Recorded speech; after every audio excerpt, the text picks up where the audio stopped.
5, 4, 3, 2, 1.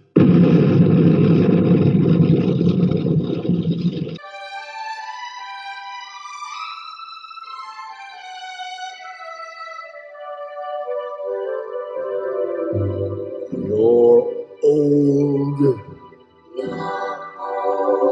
groaning like a geezer.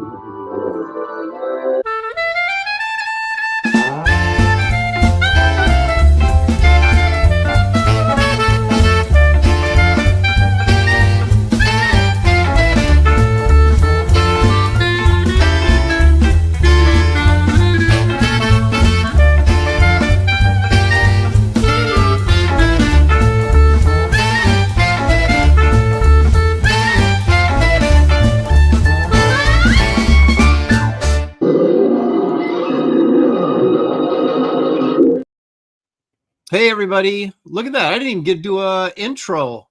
I'm so ill prepared. I realized it was October 1st and I was like, oh my gosh, I haven't paid my bills yet. So I was like scrambling to do my bill paying before the show, and look at how unprofessional I am. I can't even intro you guys. Yeah, I can. Yes, I can. So welcome to Graybeard's studio. Pretend you didn't see anything there. This is episode 134.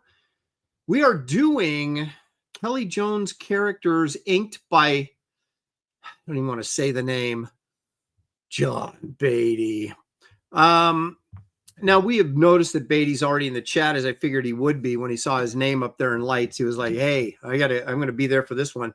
Of course, he's not on the show because he won't come on, even though the show is sort of about him.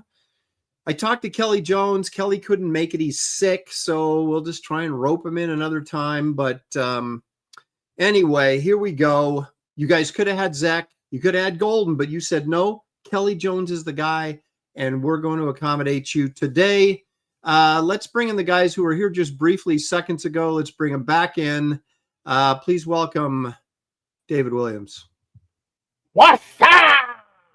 All right, dude, what is that Batman drawing in your icon for? Well, I did it on the show, and I just made it an icon. And my son colored it. That looks so Tothy. I love that piece. It's I know, so nice. Did you sell that? Yes, I did. Okay. All right. Let's bring in a guy who's always selling. He's a barker of sorts. It's Gary Martin. Hey, Gary. Aaron, I've said it before, and I'm going to say it again. The absolute worst time to suffer a heart attack is during a game of charades.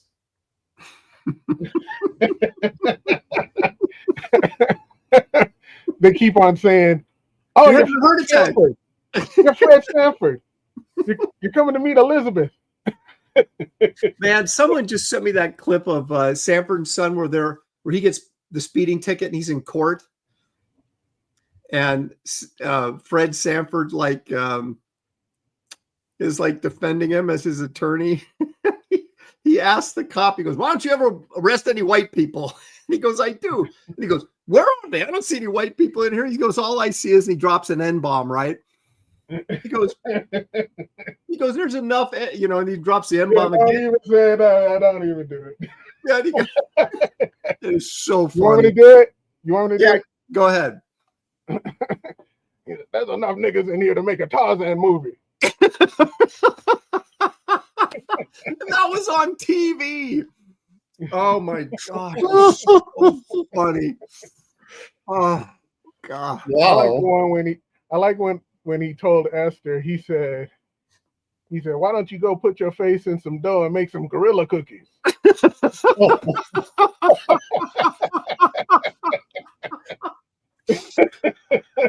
Oh God, that was one of the funniest shows ever, bar none. That show is so funny.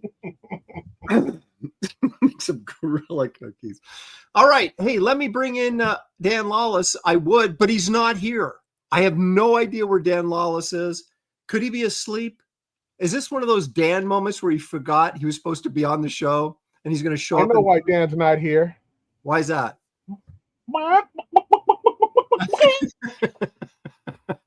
Couldn't handle the pressure.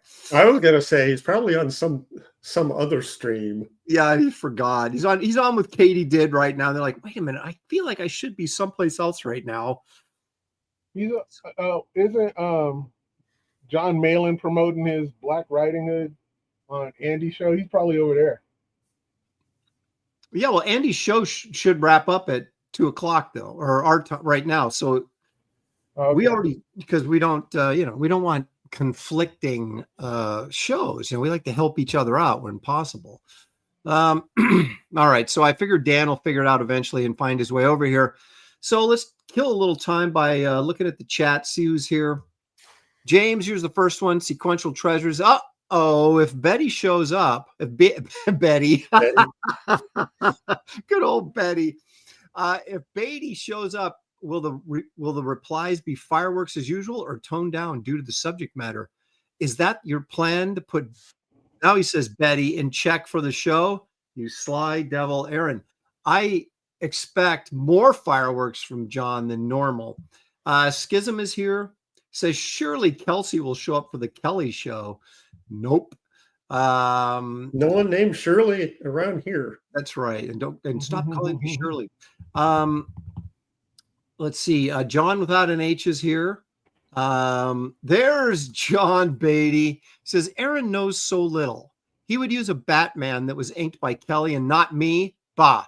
Well, as I was telling Gary backstage, I was looking at all the stuff that Beatty inked over Kelley Jones, and I was just like, God, that stuff looks horrible. So I found the one that I thought looked good, and sure enough, Kelley inked himself. So what are you gonna do? Just a mistake, John. You actually thought, oh, that looks horrible. I can't put that up. That hack, Beatty. I thought you were professional. Oh, inconsequential artist says, greetings, Aaron, Graybirds, and chat. Excited to learn more about Kelley Jones today. We could have learned more if Kelley wasn't sick, because I think he would have come on. He's said he'd come on the show before, and I've had Kelley on my other show. He's a really cool guy. But if he's sick, he's sick, and I believe him. JS is here. Rand Arrington. Rand, have you sent me your address? I can't ship you out Fat Dart unless you give me your address. So make sure you send me your address. Pastmaster Dan is here. Pantheon, Matthew Mumaz joining us. And Randy Howell, all the way from Canada. Dennis Rodriguez is in the chat. He's a monster. Let's see here. Spambots joining us is waiting for Eric. See, look at Gary. That's exactly what we were talking about. We were waiting for Dan to show up, and I'm getting blamed. That's how it goes. There's the buck stops with you. I guess so. Lone Star Vipers joining us. They're all complaining about us being late by like 1 minute. All right. JP Roca's there. Iodine 74. Corum, does Kelley Jones draw hot chicks? Well, you'd have to ask him that. I'm not drawing a chick today. I can tell you that. Oh, what? He's our own Forrest Gump, ladies and gentlemen. Stan Lawless. What? I was really, I was gone somewhere. Right over there on those bookshelf. I was on those books, working on those bookshelves. That's where I was. And you're like, gee, what time? Oh, exactly what happened. I thought I got plenty of time. This was like, 3:30 or something. I started organizing my shelves, and I just I had books everywhere, and I was looking at everything, and I like all of a sudden, it's like I look at the clock. Holy shit! We were saying, did he fall asleep? Did he forget he had to do the show?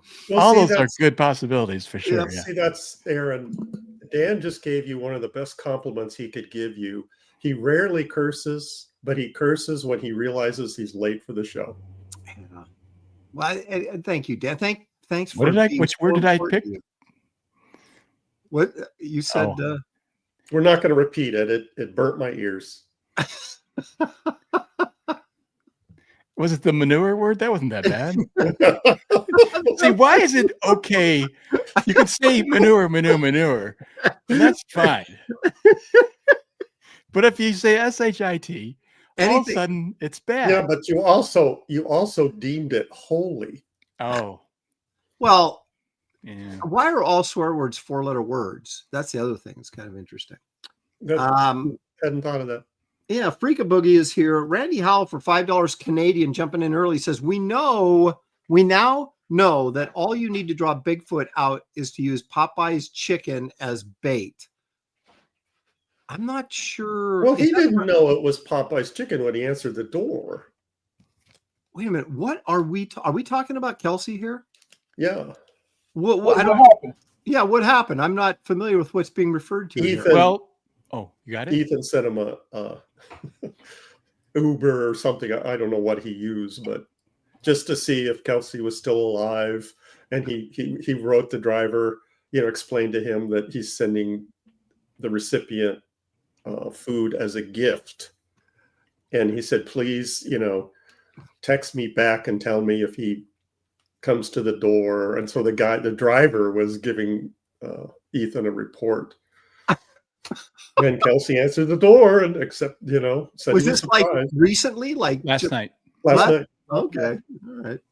Well, I actually know I had the link to the show and I didn't go on because that was stressing me out.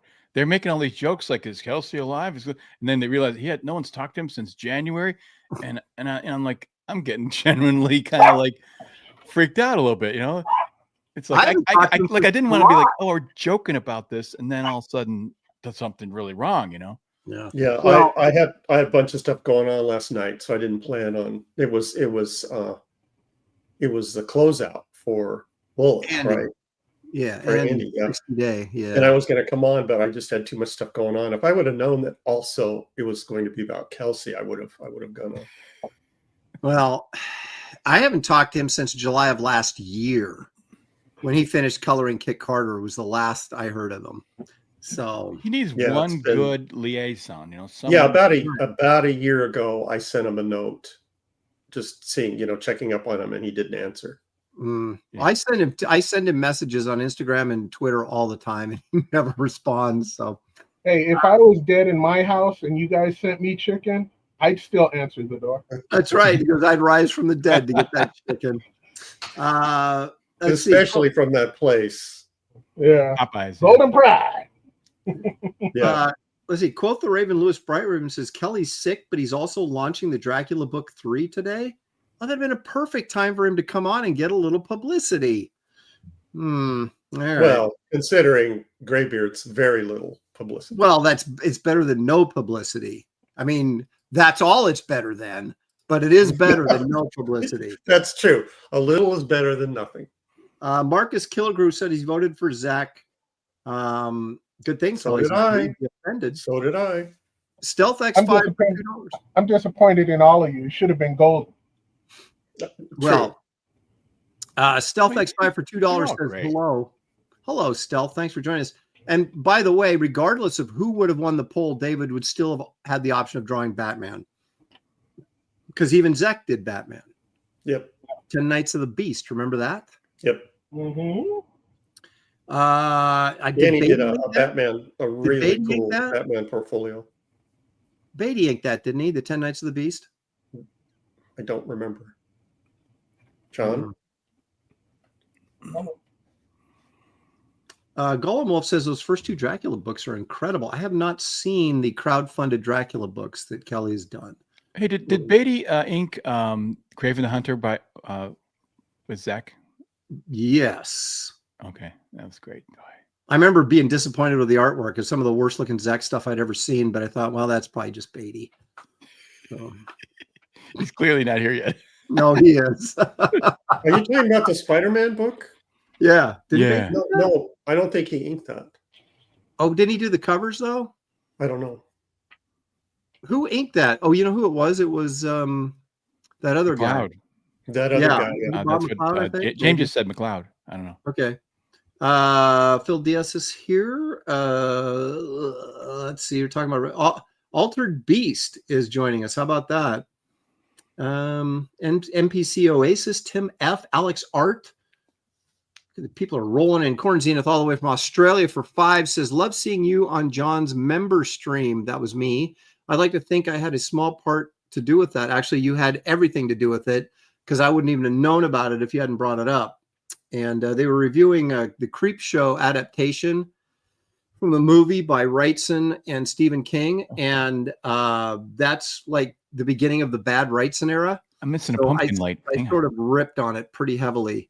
Yeah, I agree with you. It seems like there was a drop in quality on that book. Well, he just finished Frankenstein, and then everything he did, like he did that werewolf book with Stephen King, which was not good, and then he did Creep Show, or maybe vice versa. And it was just like, I was stunned as the Wrightson fan growing up through the 70s with him, and creepy and eerie. And I was like, what? Yeah. What is he? Well, I don't understand what I'm looking at. And the funny thing is, he completed Frankenstein. I think the last piece he did was 1980 for Frankenstein. So that would have made him 32 years old. I mean, he was still like super young and had already just like hit the pinnacle of, it's like, where do you go? I guess, he probably just said, just give me the paycheck and I'll, do it. Wait, who was that young? You said who? Wrightson.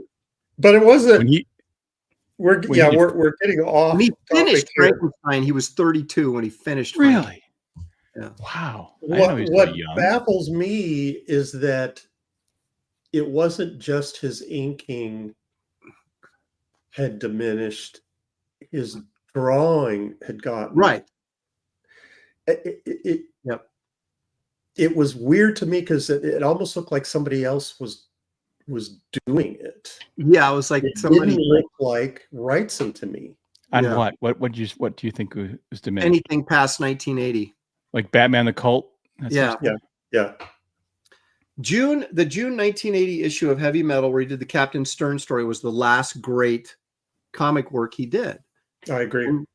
And then it was just like, it was like a different dude. And that was always the discussion.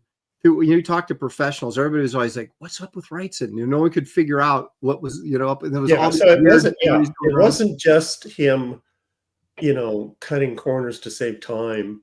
It looked different. Yeah. Mm-hmm.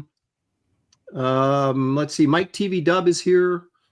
Sean Willits says Kelsey is alive, Aaron. He's alive. He's alive. Captain Bitpo is here. Bipto. God, I have a hard time with that.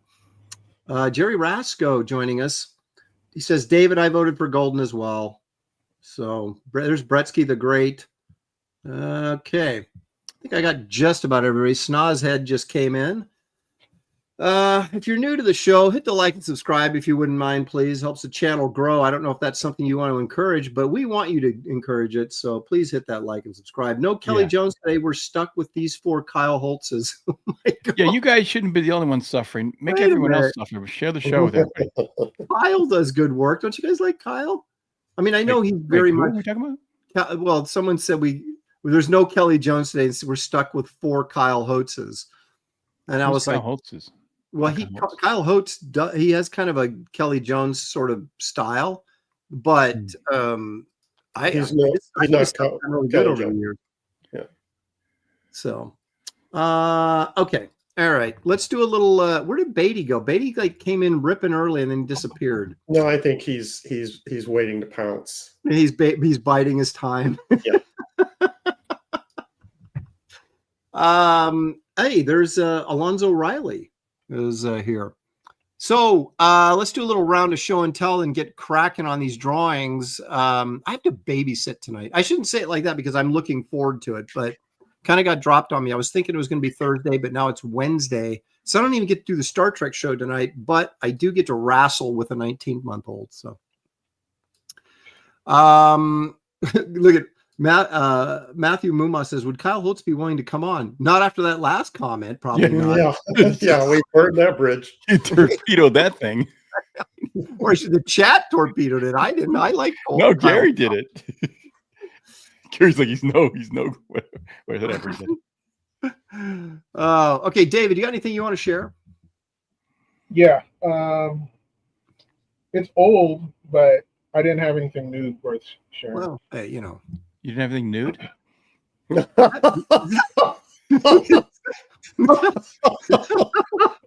Is that How old is that?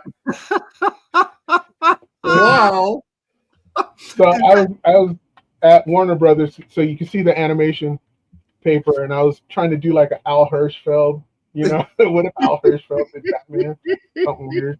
Like You want to look like that. looks hanging like up Uncle in Fester. a New York restaurant. Is that Uncle Fester? Maybe. And so anyway, Oh, that's good. I just reached in one of these folders and just grabbed. It's probably stuff you've seen before, but here's a Green Lantern drawing. Oh, This- I love that one. This originally was a painting that I did on like poster size board. It was huge, and I just said, well, I want to make something as graphic as possible. And the guy wanted to buy something immediately. So I said, okay, what could I do and put a lot of blacks on it? But he loved it. Effective. It's a great design. that's You know, a it reminds me great of piece. Mazzucchelli stuff. You know that. Sure. This was a post-it drawing, and I would, on the copiers at Warner Brothers, I would get drawings, and while the copy was going, I'd move it and shift it to make it do weird stuff that wasn't in the drawing. Because I was really? yeah. So I was thinking about like, oh, if I was doing Martian Manhunter, what would I make it? I said, but it needs to be something kind of weird. So it created this thing, and I never revisited it again, but I wanted to because it's fun. Because like when the copier's going, the bar, you just slightly, move the art, and it distorts it. It's pretty cool. You know, you can do that in Photoshop. Yeah, I'm old school. I don't play around with all that cheating crap. So anyway, Do any of you guys do Photoshop? well, they probably do. I don't. But this was a cover, like the last cover for Robin that I did, and it was weird because they say, "Oh, just I say, hey, what's the story?" And they wouldn't tell me the story, and they told me what characters were in it, and so I just made it one of those impossible like Batman 66 type scenarios. Mhm. And then when they got it, they were just like, "What is this?" And I was like, "You didn't tell me what to do," Uh-huh. But they used it anyway, and they even, hey, Robin, how are we going to get into this? He's like, I don't know. This isn't even in the story. I'm like, so they acknowledged the story, and I'm like, you guys are the idiots, not me, So anyway, here was a Madman I remember that. for Chato. Mike Allred. I don't think he used it, but this is when I used to sign my name Chato. That was back in the day. What was that 93, 98? 93. Yeah, 93. Wow. Yeah. That's great, by the way. The figure works outstanding. And this, I was doing some Ramita studies. Mm-hmm. Ramita's my favorite. Ooh. Oh, that's cool. Very spidery. But yeah, you imagine a spider if it was to jump through the air, kind of, thin and Yeah, you're right. and, Yeah. spindly. And this was like probably 9D, done in at 1990 or 91. So how old were And you? this was 90. I don't know. Anyway, so you were this born? was 69. So this was for consumer products for Marvel back in the day, and I forgot what they used it for. I think I only saw it once, but they were saying, "Hey, put Gambit, Spider-Man, Captain America," and I'm like, "And we need it tomorrow," and I'm like, "Okay." So that's all they got out of me. So that's it. Wow. That's some cool stuff, though. Yeah. Oh, thanks. There you go. Uh-oh. Speaking of Zach. Oh yeah, I saw this. It's great. I started How big is this? 11 by 17. I started this before I visited David. And then I've been kind of chipping away at it. I finally finished it this last week.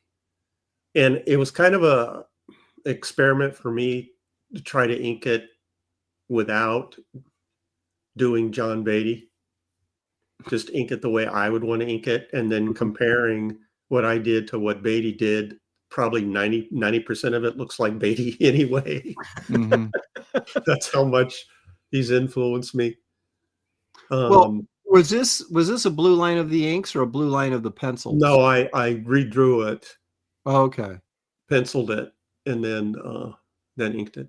Okay. Oh, that's cool, man. But this, as you see, there's a lot of Beattyisms in here, and it's because I just can't help it. Because that's how much he's influenced me. You know, he might be listening, so don't give him too many compliments. You know. Oh, all right. So I decided not to ink Beatty because he's a hack. There you go. Now we're getting someplace. Ah, no, that's cool. Dan, you've got something here. What is this? I'm going to draw Lobo today, and Duh. Huh? Nothing. And we Gary, Aaron, and I could have guessed that and said it in unison. We knew that you were going to do that character, but go ahead. Really? Why? I never talked about Lobo. These are big muscle guys with hairy chests. Okay. You know, the gay stuff. So go ahead. Okay. So I only drew him two panels. It was Legion 93, DC's Legion 93, issue 48. I think this is only two panels. There might be another panel. And this is the thing that got me going through my books, looking for this comic book today, which ended up being a big overhaul of all my shelving. So which made you late for the show. I literally wrote out a little thing in text edit about, doing for Graybeards today. I'm going to draw this, and this is the only time I drew.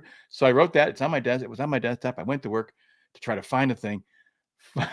I never found it. I found it online eventually. But yeah, these are I think the only two frames that I've drawn of Lobo in print. So he's at a bar somewhere. So in space, no doubt. Those are really somewhere in space. I think it's on another planet or something. Yeah. Lobo is like been so redefined by Bisley that it's like you can't help but because it's the coolest version, right? The one that Bisley did. Yeah. And I can see there's a great Kelley Jones version. That's what inspired me. I was going through the Kelley Jones art, and I thought, oh, look at there's a Lobo. That's cool, And I thought I would, I think that's a cool character to do. So yeah. So that was Lobo, the Wile E. Coyote, or the Roadrunner. Lobo and the Roadrunner, wasn't it?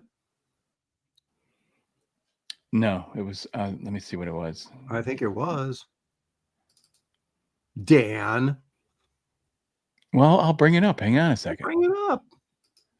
Let me get rid of this one. I think it's interesting that Aaron is arguing with Dan about the content of Dan's artwork. No, not the one that he drew. The Kelley Jones version, which I'm going to bring up, and it doesn't have. I don't see any Wile E. Coyote in it. So. Well, it's Roadrunner though. He was hired to go hunt it was the Warner Brother crossover books. With I see. Maybe is that the Coyote then? Okay, I'm looking at it now. I didn't even recognize him as the Coyote. If you share my screen, a rip-off version of Lobo. Yeah, see, there's the Roadrunner back there, and there's the Coyote in a space suit. Did you blow that up? I didn't identify that as wow, as the Roadrunner. Now, I think Kelley did the interiors on this, not just the cover. I think he did. You guys have to help me out. I think he did. I know he did one where he went after Santa, and I think he beheaded Santa or something. Santa was running some kind of racket or something. I don't know what it was. It was pretty crazy. It's funny how you can look at like Kelley Jones and sort of Sam Keith, and they sort of have that same kind of vibe. And I know there's an issue of the Hulk that I think Sam Keith drew and Kelley inked. If I'm not mistaken, it was right before Keown took over. He fought like Mr. Hyde on a train. I'm pretty sure it was Sam Keith inked by Kelley, which is really interesting. The thing is, then there's also, these guys are taking things like that from Wrightson, and Yeah, photography. yeah. Oh, yeah. So there's a lot of this stuff that goes into the mix, and I think it's cool that they're Yeah. And where did Wrightson get it from? right. Exactly. He probably got it from someone else. So Graham Present- Ingles. And I have a presented black- Graham Ingles, yeah. I have a black version of that of Lobo. His name Oh. is Bro. That has cracked me up that Lobo wears human skulls on his knees. Yeah. And it's just like, think about the thought process. Oh, I'll take these two human skulls and knock out the back and use them as knee pads. That's Okay. one bad dude. That's one bad dude right there. All right. So that's what Dan's going to be doing. I'm in editorial mode, as I told you guys before, finishing up putting Wraith of God 3 together. I did get this from Amazon, though. Ooh. Does it talk? Yes, it does. How much did that set you back? I want one. $30. Really? It's a So medical. I just like do a search for skulls on Amazon. Yep. And yeah, so I've got one, but the jaw broke on it. So yeah, I have a model that broke that I've had for years. So but that's these gonna are, be a good I mean, replacement. you guys probably wouldn't be surprised at how many times I have to draw skulls. And it's nice to have these because you can just kind of get your different. I know it's kind of washed out here because the white is reflecting all the light, but Very These Mine's consistent. better. these are incredibly handy to have. So there's nothing like actual reference, yeah, because you always Better. skulls are one of those things you think you know what they look like, and then you draw it out of your head, then you get a real skull, and you're like, man, I'm not even close to what this really looks like. So, and I want to remind everybody, of course, Rand Arrington especially, who won. This is Fat Dart from last week, and actually Thin Dart from last week. It's both of these because he basically ran the show for us last week because he was the high chat person the week before. And so, but Rand, I can't send these to you without your address. So make sure you send me that. He's claiming that he sent it.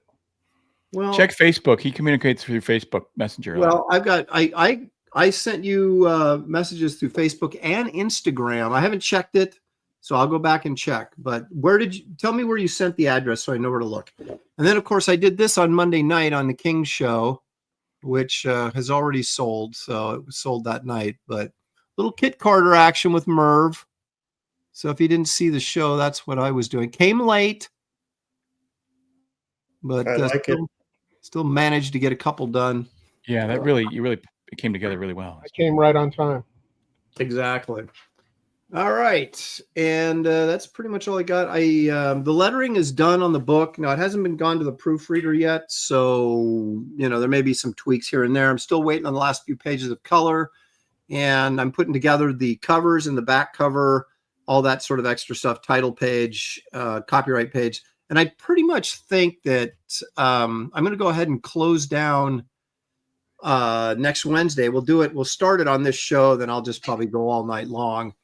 Start and close down Wraith of God 3, and then maybe we can start talking about what's next. Oh my gosh, that freaked me out. What is? Oh, is that your little action figure head? What is that thing? It's a head on a stick. He's got it on a stick. That's even creepier. Oh, that's worse than It's Lobo. not a screwdriver, actually. Oh, screwdriver. Okay. Oh. Now, I was going to show these because actually, this is for artists. No, we've talked about that before. I've got some of those. Go too. get these, guys. Go get these because actually, in particular, I used this one on I was having trouble with that angle, Aaron, with the Kit Carter that I did in the back cover. Yeah, It was a weird angle, but Mhm. I tilted it. And I could look at it and so I got that angle right. It's such a difficult angle. So those are they're really not expensive. So did you put those on like sticks or screwdrivers so you can like have little plays that they have adventures? Oh and- yes. Hey, let's go here. Now, wait a minute. Aaron, No, it's really you $2 got to at do Walmart. because Yeah, like, that's not an accurate skull, though, David. That's like a cheap Yes, little it is. Halloween trinket. No, it isn't. Yep. Yeah, it is. Isn't that's like accurate? Like, Yeah, that's like a Halloween thing. yeah, come on, man. That's right. Because that's See, the what good we're thing about doing. having them on sticks is you can hold them and you can have a light The source lighting effect. and you can Those- really see stuff like that. That's pretty cool. Those faces are so well done on those. Yeah, they They're are. perfect. They're And fantastic. they've made a ton of them too. Where do you Like- get like- those? Amazon, like Really? Just like what am I 25, looking 30 for? bucks. I'm putting his head right on my head. Hang on a Well, you second. can get full figures There. too, but you can buy just the What do you call it? Artist head? I mean, what are they called? 12-inch. Look for sculpted like head. 12-inch Okay. action figures. They're 1/6 scale. Yeah, just looked up sculpted head. They have so many actors. This guy, I think it's Chris Evans. Oh, okay. Or look-alike kind of. They don't actually say Chris Evans because I think that would be Right. copyrighted, but it pretty much looks like his face. So look for a good standard face, Yeah, they have both a female ton of and them. male. Yeah. If I find him, Aaron, I'll email you off. Okay, cool. Because I wouldn't mind having some of those because like you said with the lighting and stuff, that's really helpful. Oh, it's so good. It's so good. Okay, so David, what are you drawing today? Batman as Dead Man. No, I'm drawing Dead Man. I don't give off. Holy, you can't draw two characters. Quit cheating. It's Batman as It's Dead not Man. two- As it's Batman as Dead Man. Batman as Yeah, Dead Man? he was. Yeah, so he's drawing a dead Batman. Thank you. Okay, all right. I was unclear, but now But I'm. there was clear. some I saw in his art. There's a bunch of them where he did a whole series where they were Dead Man sort of versions of Batman. Well, I'm going to do the Dead Man version of Dead Man in Kelley Jones style, or at least, using his version of Dead Man as the model sheet. In if you Kelley will. Jones style. Yes, Okay, this should be interesting. it should be. I'm not guaranteeing that it actually will be. Well, but there's I no am- guarantee of anything on this show. That's we promise nothing, and we always deliver. Exactly. So, People are tuning in hoping to be entertained, but I'm sorry. Ain't gonna happen. I feel did we offend Beatty? I mean, he's not even here anymore. Well, he comes and goes. Like when he Yeah. watches, he comes and Probably went to goes. Taco Bell or something. Maybe Yeah, he'll but be don't back. worry, he'll be back. Do we have to do a wellness check? To Do we have check to send- on you. Do a wellness check on Beatty. We'll send him some Popeyes Yeah, chicken send and some see if he Popeye. answers the door. Creative Face says, sorry, I'm late for my weekly community service at the senior center. So Oh yeah, basically, sure. And I just Yeah. came from the children's orphanage. yeah, it's like, yeah, exactly. All right. if Yeah, that's what you say. thanks for making us feel guilty about not doing. Going I Right, know. about our crummy lives. Yeah. Where we're not the best thing we had going today is being on Graybeards. Well, look, I think this is an extension of the senior sort of thing she's attending. That's true. This So is her she's- next she's- shift. We're her next shift at this for the seniors. Right, exactly. She went to the senior center. Now she's at another senior center. Right. She's getting community service points for coming to the show. By watching the show. And every one of us is thinking the same thing about everyone else. We all think that, like, I think I'm helping you guys get through the show. And I know David is thinking he's helping us get through the show. Dan's thinking the same thing. So we all think we're the young ones helping everybody else. Well, David is the young one. Actually, he is he actually is. So It's like when you go, the same idea is like when you're sitting in the DMV and you're looking around, like, look at all these weirdos. But, everybody's looking at me thinking the same thing. yeah, going, look at that weirdo over there. What's his problem? Yep. Man, that guy's Hey, tall. did you guys ever see? They took it off. I've been trying to find it, but back in the late '90s, early 2000s, maybe there's these French people that did like a Batman short, but they did it like Kelley Jones Batman. It was crazy. Like animated? I assume. No, it was live action. It was, they made the suit and the super tall ears, and they made it all creepy. And did anyone in the chat see No. this? It was Man, that it sounds was pretty cool.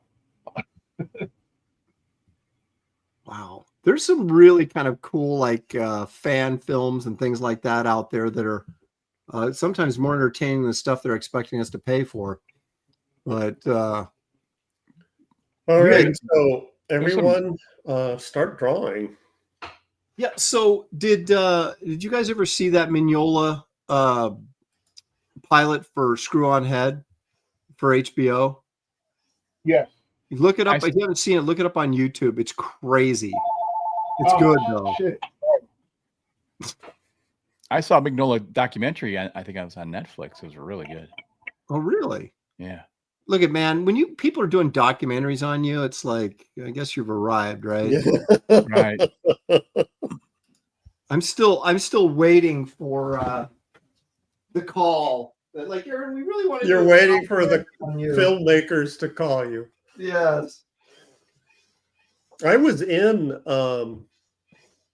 Steve Rude's documentary. Are you guys hearing that? The film Right. crew came out and like interviewed me for about 2 hours, and I had a 5-second clip in his. I was in it for. I'm not kidding. 5 seconds. Yeah, that's you know what's really is depressing is when you you see a documentary come out on something that you really know a lot about. Like if they did a Wrightson documentary, you're like, oh, surely they'll call me. Yeah, what do No. those idiots know about Yeah. Wrightson? Yep. Aaron Rand says, please tell Aaron I've DM'd him on Instagram and Facebook with my address. Okay. All right. Okay. You say so. I had Kelley on my Sunday show. I interviewed him on my Sunday show a while back and asked him about, what he was going for with his anatomy because it's so crazy. And he said the most interesting thing. He was like, he wasn't trying to be accurate. He was trying to capture an emotional response. And I thought that was really interesting and a really cool way to look at it. Yeah, that's what Rob Liefeld does. Yeah. Is that what Rob? Yes. Well, I guess that's true. Rand, I think we all believe you that Aaron just missed it. He just has to look again. Yeah, we definitely believe you. Well, okay, I haven't checked today, all right, but I sent him out a request both on Instagram and Facebook and haven't checked since I sent the request. So I'm just Are you guys hearing that? yeah, it sounds like a buzzsaw or something or a I don't hear anything. I heard it for a second. That my neighbor's weed whacking. Oh, No, I don't hear it. I thought maybe you're going to say that. Yeah, you're like you got some people in the torture chamber there. It does it in this weird way, like goes wee, like it hits the power button just little bits like this, zing, zing, zing, zing. Like, Dan, are you stalling? no, Am I? I'm looking at Kelley Jones right now. I'm just kind of Looking at reference. Robert Bruce for $4.99 says, "Did Marshall Rogers ever foretell anything about any of you guys? He told a young Kelley Jones he could see him doing a great Batman someday." I never talked to Marshall Rogers. Gary, did you ever have occasion to talk to Marshall Rogers? No. David? I wish. Because I remember he was doing Batman with Steve Englehart, right, in the late 70s. I'm going to set up my camera. I talked with Terry Austin about inking Marshall Rogers. But that's my only connection with Marshall Rogers. Didn't he pass away like really young or real early or something? Or am I thinking of somebody else? That we don't know. Rand doesn't know if he's still around. Somebody Google that and see if he's still with us, because I thought he passed away, but I might be mistaken. I hate to say something like that. It's like, oh no, they're still Yeah, alive. why is it if we don't see their work for a while, we automatically assume they've kicked the bucket? Well, I mean, I've heard that. That's why it wasn't just because I didn't know what he was up to. It was like, I thought James says that he passed away in 2006. okay. Randy House says March 24th, 2007. Okay. Well, Randy, or Marcus is usually correct. What were you saying, David? I thought, what's his name? What was that guy who did Captain Marvel? Starlin? No, the artist. No, not Starlin. The early Beck? No. Captain Marvel. We were on a show together with him. Pat Broderick? I thought Pat Broderick was dead. And then we ended up on the show with him, and I was biting my tongue. Saying, I thought you were dead. like Snake Plissken. Yeah, that could be the worst thing you could say to an artist about his career. I thought you were dead. And I was shocked and elated at the same time because I used to copy that guy's stuff. I used to be like, oh man, when I was a kid. And we were on a show with him, and we were just joking around and blah blah blah, But I was still there, just in the back of my head, just stunned. I was just like, I can't believe this man's still alive. Okay, he's a monster. I'm officially putting you on warning. Knock it off. Oh no, not he's a monster again. Knock it off. I'm serious.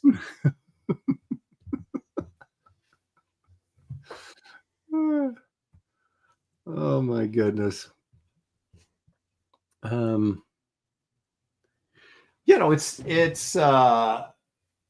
It's interesting that some people that have sort of I don't know if resurrected occurs, but come out of shall we say retirement in this, not just Comicsgate, but the just the indie crowdfunding community. There's like, oh, I didn't know that guy was still around or still doing stuff. Like I've been having conversations with Val Mayrick, that he's got something coming up, and it's like, what's Val been up to for? I haven't. He used to live up here, and but he's down in Texas now. But I was in semi-regularly contact with him in the 90s and early 2000s when he was still up here. But he was doing like fine art, and we're trying to do fine art or get into that sort of thing. And but he's got a comic project that he's working on right now. So, and usually guys that you haven't seen work for a while and then do a crowdfunding, it's like, wow, this is really good. So it's almost like they're making a statement. Look what I can do. Yeah, you almost have to. Right. If you're gonna come out of nowhere for a long time and come back to it, you'd think that would be your kind of goal. Obviously, you want to make some money while you're doing it, but you don't want to come back and have everybody go, wow, that was crap. You shouldn't have come back.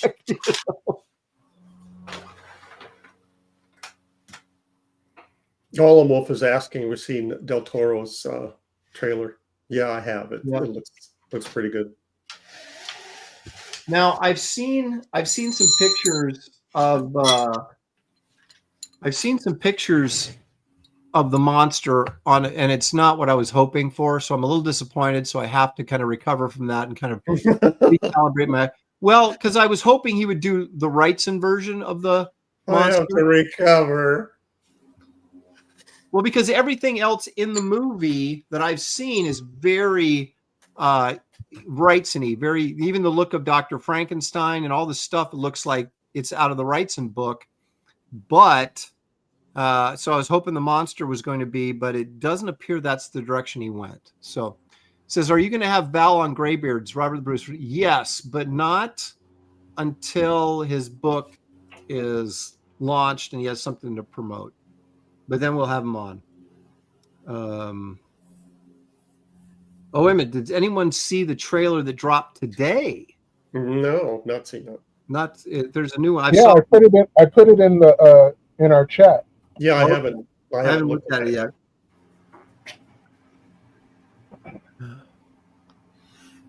Hey, Gary, look what I found when I was going through my books.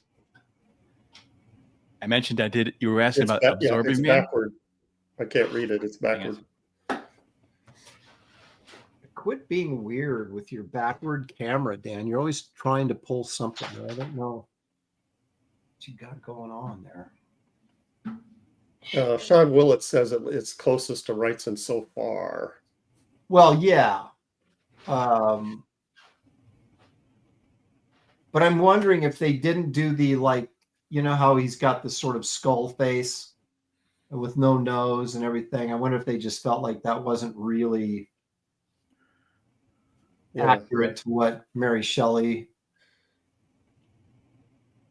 was doing. Because I guess from what I read some early reviews on it, and they said it's kind of slow at the first half of the movie's slow and kind of plodding, but very faithful to. Well, her book was like that too, right? Yeah, it is. All right, let me interrupt here for a second because I want to show this real quick. Dan, what do you show? Marvel's Valentine's special. It had in the back issue.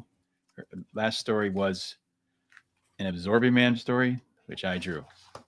Okay. I love the Absorbing Man.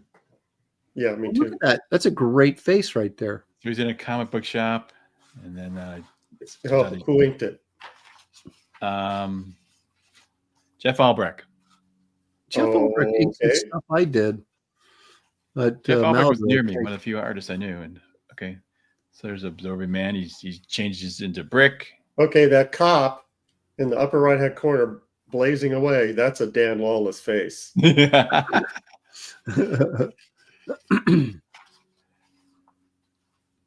And there's what's her name? The Hooper. Oh no, that's the vacuum. Titania.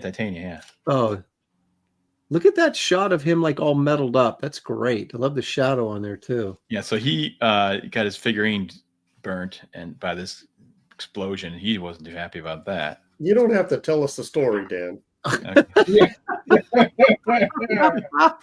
We just want to see the art. Yeah, and those guys saying, "Whoa, Joe, what do you think?"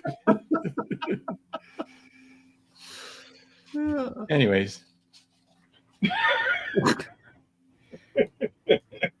Oh, I love that. Back to the story. Yeah, never mind Gary. Get back to the story. Now, there's at the end here, she gives him a big hug and kiss, but it looks like she's kneeing him in the nuts. Yeah, it does. She's giving him one in the groin. She's giving him a little excitement there. She is hurting this man. I love your Crusher Krill, though, dude. I really do love your take on him. It looks great. So, yeah, that was a fun story to draw. Short thing. Man. What was the name of that book again? Marvel's Valentine's Special. Yeah, featuring Crazy Dan Lawless. Yeah, not till the end, though. Got stuck. Look at this. Other stuff beat me out. This. See, back in the day, I would have avoided this book like the plague. Well, here's the thing. But now that I know that you did something in it, you know. No, go get it. Well, here's the thing, Dan. If you're not the first story, you want to be the last story. You don't want to be like stuck in the middle. Really? Yep. True. First or last. That's true. Yeah. Well, anyways, he's in a comic shop. Look at that. That's my think of a comic dealer. That's pretty accurate. What's your local shop owner think of that? There he is. That's so. Yeah, that's accurate. No offense to any comic shop owners in the chat. Yeah. Leg kick for $5. That Secret Wars piece you did, Gary, was fantastic. Thank you. Appreciate it. And that was another, like, put it up on Comic Art Fans for sale, and before I was able to post it on Instagram, somebody bought it. Did Beatty complain about you ripping him off? No, not yet. But again, somebody bought it that quickly, then the price was too low. That's the thing, isn't it? You just never know until it's too late, and it's always too late. Yeah, I'm still working on. Oh, is that what I posted the price? That's a mistake. Well, you know what you should do is just like post it high, what you think is high, and then let it sit for a week. And then if you're like, okay, that's too high, then lower it rather than going in, oh, I think I can sell it for this. Yeah, but then it's like you're admitting well, that it's not worth that, so you have to lower the price. I guess It's kind of a fail if you lower the price. Although I do what you're suggesting. They're like Comic Art Fans. There are some whales collectors there that have money, and so I'm always hoping I'll land one of them.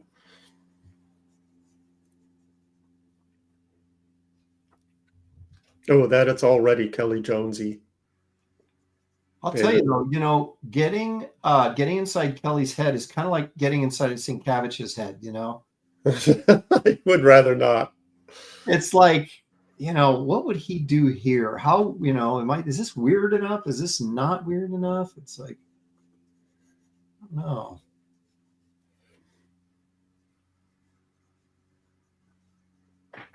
Yeah, ink on paper. Yeah, I posted it,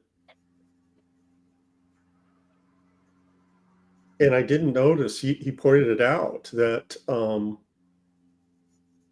there was a line on Spider-Man's thigh that just wasn't there, and it for some reason I didn't see it. Probably because of all the busyness of the piece, but my scanner is not 100% reliable. And so I have to, really look at something for any dark spots or white spots. And there was a white spot on the leg. And so it looked like the line was missing. And so I had to I couldn't pull the Twitter one because I don't have that paid account. So once I post it, that's what it is. But I was able to fix it on Comic Art Fans. Do you guys ever, like, when you're messing around, I don't generally, I won't sit around and go, oh, you know what, I'm going to try and draw like Kelley Jones today just for fun. But when you do something like this and you're dealing with guys that really push the envelope and you think that you're pushing it, and then you do it, and then you look at with the other person and you're like, I'm not even coming close to pushing the envelope. Yeah, you get way beyond your comfort zone, and then you compare it to the who you're trying to emulate. You're right, and it's like I just can't think like that. Yeah, you're not even in the ballpark. You're just like I remember when I did my Fantastical Creatures book way back 20 years ago, whatever, and I was looking at Peter DeSev. You guys know who he is, right? No. Did a lot of New Yorker covers. He did the design work for Robots and Ice Age, these movies, the DreamWorks movie, or the not DreamWorks, but whoever did those movies.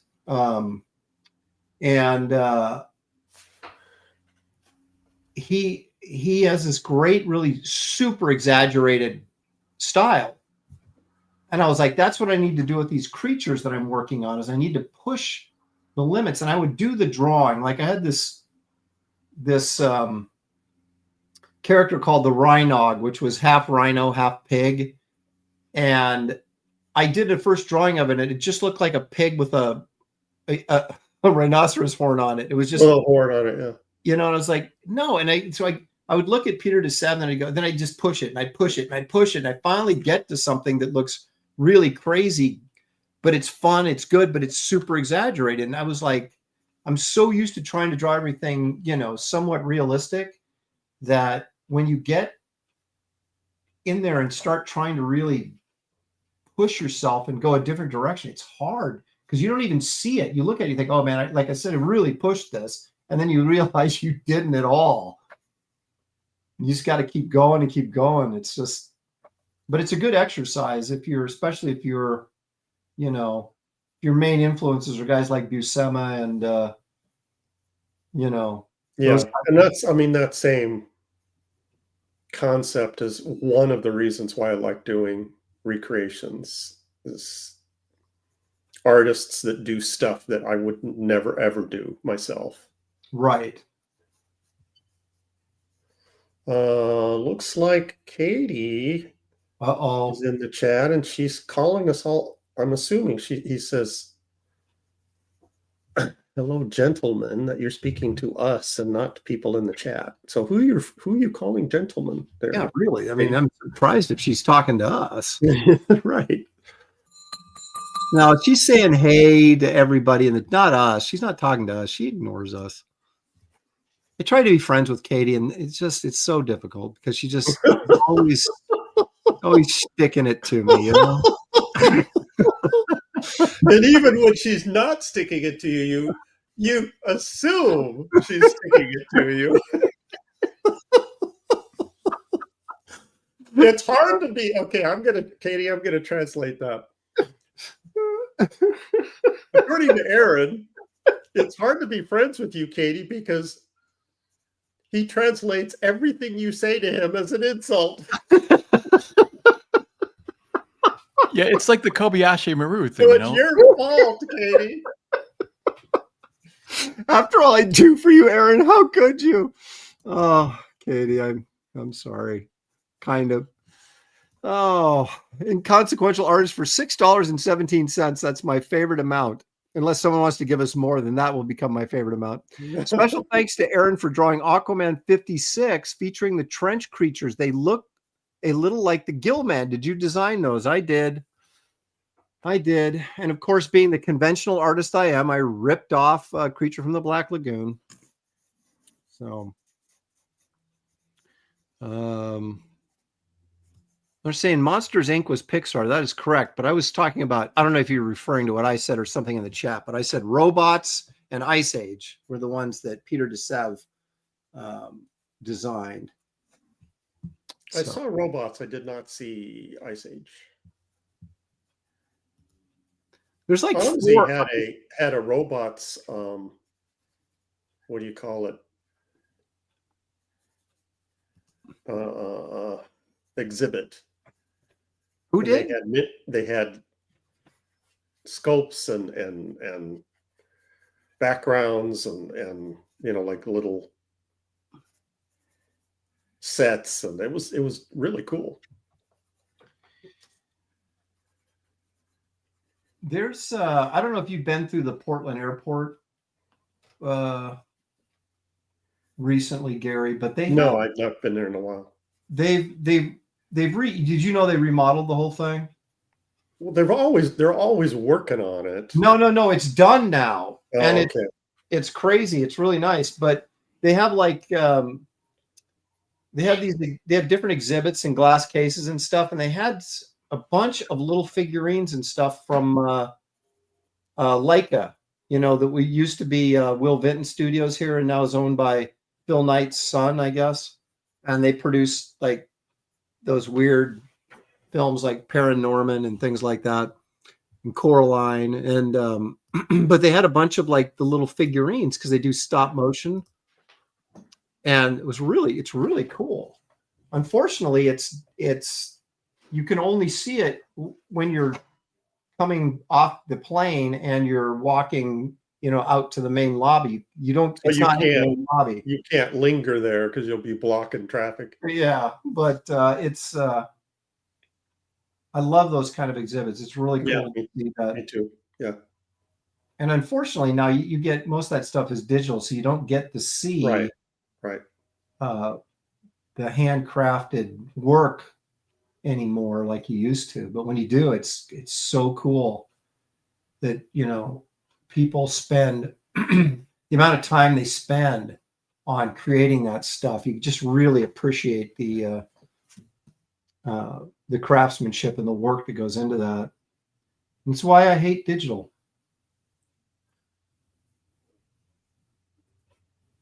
Yeah, I used to be a big model builder as a Ute. As a Ute. And I mean, vehicles, military, muscle cars, warbirds, monsters. I mean, I was really, really into it for a long time. And so we built models like crazy. And at that time, you know, when they any kind of fantasy in films, they would do use miniatures. You know, so I loved all the Andersons puppet shows. You know, so like the countdown of our show. I love that stuff. So that's why you kept recommending it. You should use this, Aaron. You should use this. Yep. And I get excited every time I see it. It's funny that certain things that sort of help us all recapture our youth. I'm like that with Johnny Quest. My gosh, I love that.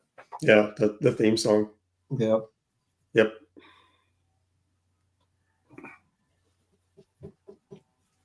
All right. Well, you know, the funny thing is when you do a less structured drawing and you're just kind of free flowing, it actually goes a little bit faster because you're not as concerned about being right on the money, but then you have to be concerned about, well, am I capturing this guy's style, which is very weird.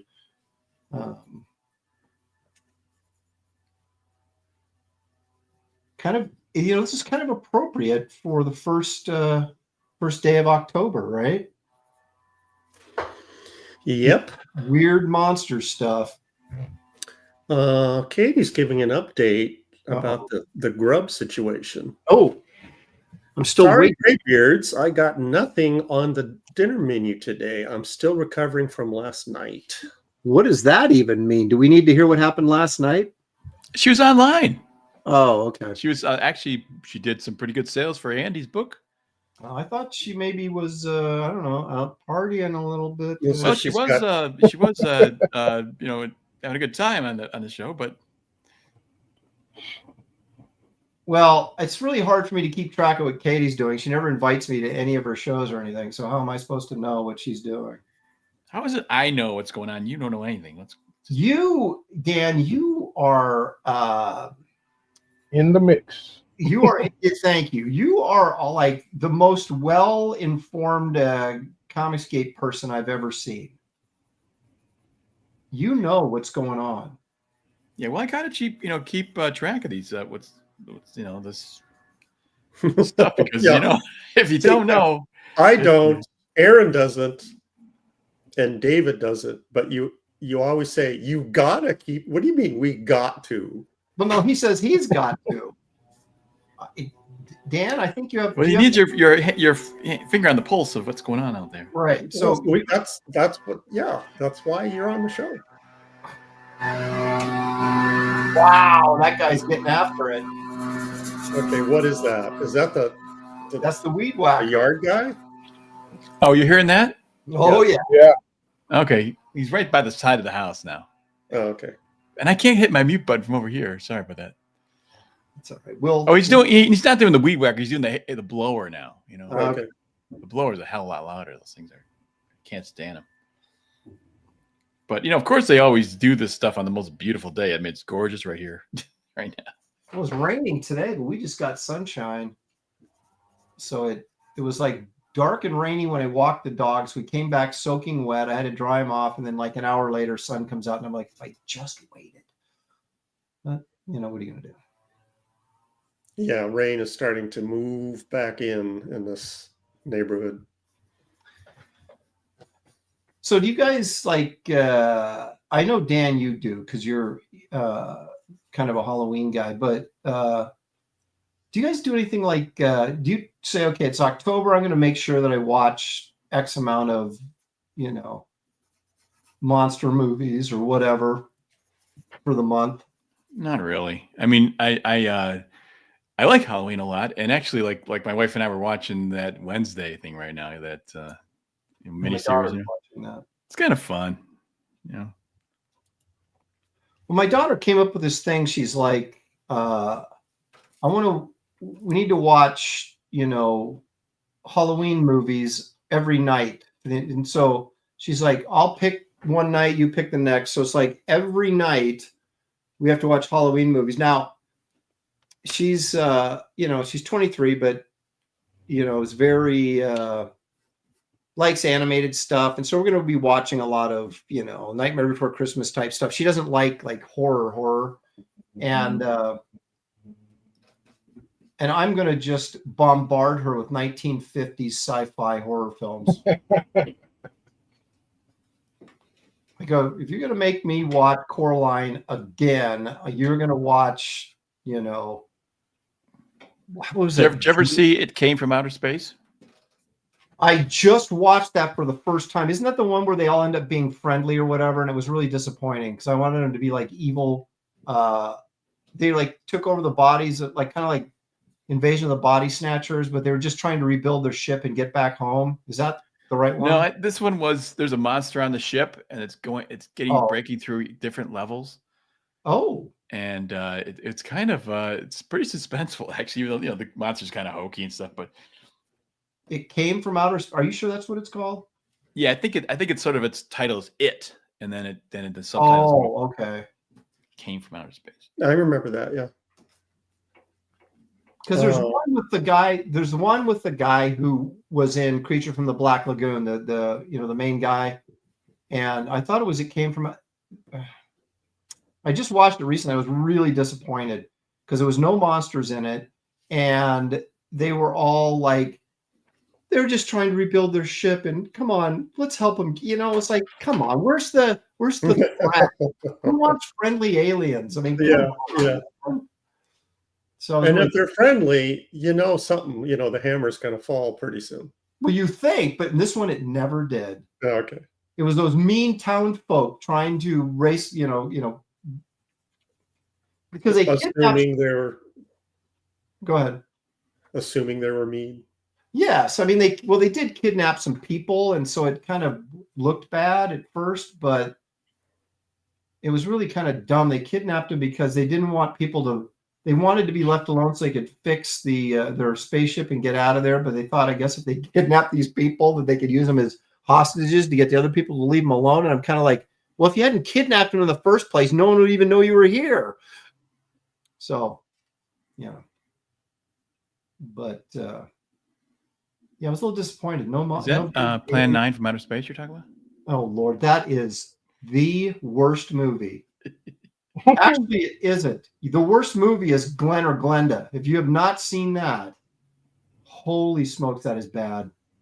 By the same guy. Well, there's a difference between bad and it's so bad that it's entertaining. Okay, these are just horrific. Yeah. Glenn or Glenda is about this cross-dresser. It is just I've seen that. It's like, I think it's like 80 minutes long, and it seems like it's 2.5 hours long. Just, when is this going to be over? It's so bad. Because we went and saw an Ed Wood Film Festival when, if you remember, when Tim Burton did with Johnny Depp, which is a great movie, by the way, and one of my favorite Johnny Depp performances. But that started this. Boy, he sure has turned into a weirdo. What do you mean? Well, we probably just didn't know before. No, I remember him when he was really young. He seemed, fairly normal. Well, now he's just way out there. Hollywood does that to you, I guess. Yeah. But so anyway, Ed Wood became this sort of fad, right? And so we had I remember that. Yeah. And so they had an Ed Wood Film Festival. So we watched. They had. What was it? Something that it was something the monster. What was that one called? And then there was Glenn or Glenda, and then Plan 9 from Outer Space. It was the most brutal, like 4 hours. Back to back torture. Oh my gosh! It was like, think of worse movies to sit and watch than those. FYI, I had to put He's a Monster in 24-hour timeout. He was being extremely rude. Does it? So sit in the corner, Munster. Think about what you've been doing. I think he gets plowed before he comes on the chat sometimes, and then because he's like on like social media and stuff, he's totally cool. I don't know why he loses it when he's on this show, but Yeah, I mean, he was taunting me. He was like daring you to put him in timeout. That's what it seemed like. That's how I I pulled the trigger. Oh, So if you come I back think he was next on. week, yeah, if you come back next week and you're still doing this stuff, then Gary rules with an iron. Rules the chat with an iron fist. Yeah. I think he was on Katie's show last night in the chat, having fun. No. Can only have so much fun here on Graybeards where Gary will shut you down. Yeah, Katie's a little saltier than we are here on Graybeards. Yeah. And so you can get away with more. That's right. You have to understand there's different shows have different tones. Yeah, and that's what do you have a rating, Aaron? Like PG-13, something like that? No, I just have the they ask you if this is shows for kids. I'm like, no. Well, what he was saying in the chat was not for kids.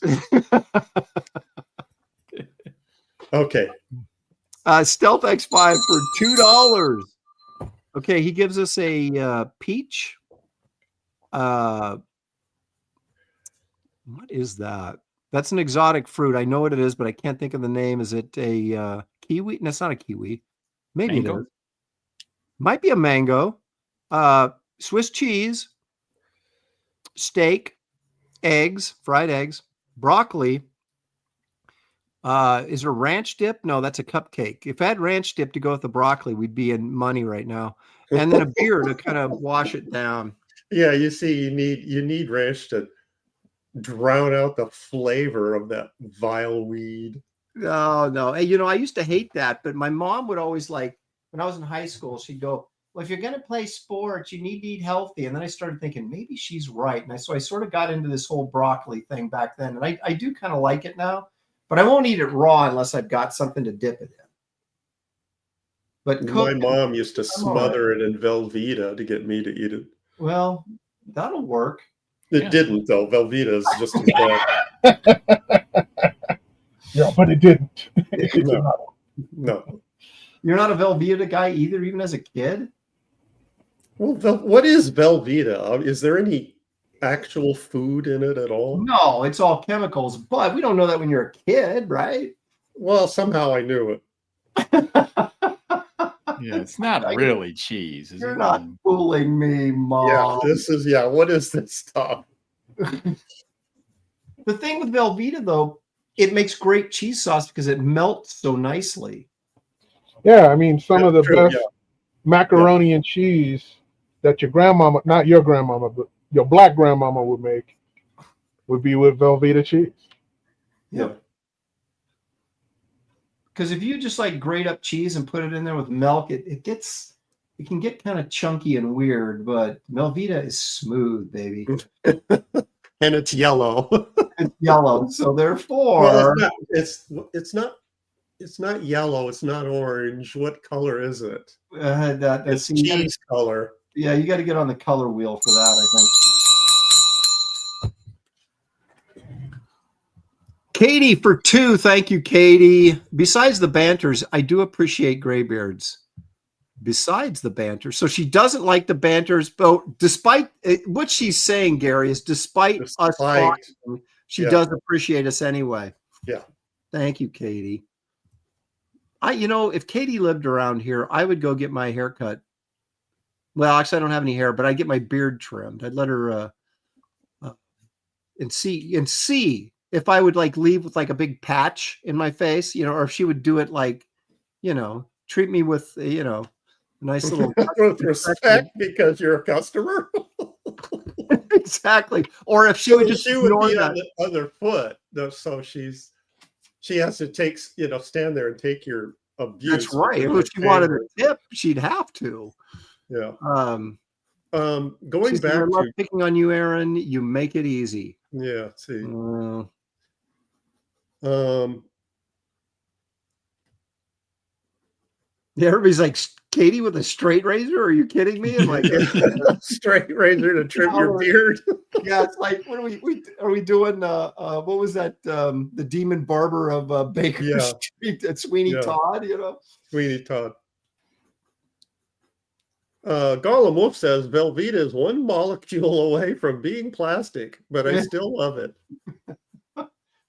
Well, I mean, we used to have like Spam and Velveeta sandwiches. Now that Oh boy. Wow. you can't But go. yeah, I was remembering some of the nasty stuff I would get for lunch that my mom would make. You remember deviled ham? Oh, I love deviled ham. It was Loved a it. ham spread. Yes. Oh yeah. man, that was so salty. Yeah, it was. With the I like the chicken. I like the chicken one. I forget what it was called, but the ham chicken one spread was really good. Yeah. And all your talking is making my gut bubble. I know. I'm hungry. Well, you know, I of course I was late for the show. I'm scrambling. I didn't get anything to eat, so I'm like, yeah. Well, even this Velveeta's sounding pretty good. Because right now Velveeta sounds like a winner. Oh my god. Oh, when we get to it, my beef has to do with food.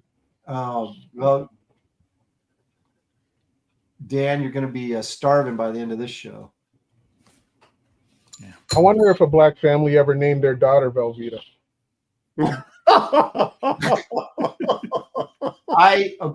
I know. Wait a minute, David, you brought this up. So, you know, it's not a bad sounding name for, you know. Velveeta, come in for lunch. No. Listen to this. Two twins. Velveeta, you better get your ass in this house.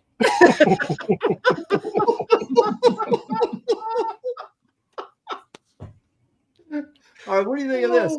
Two kids, twins. The mom liked orange jello and lemon jello, so she named her kids Orangelo and Lemangelo. Oh, true story. Wow. Because they ended up in the school system where my wife taught. So, have you seen Tang? Yeah. Tang, time for dinner.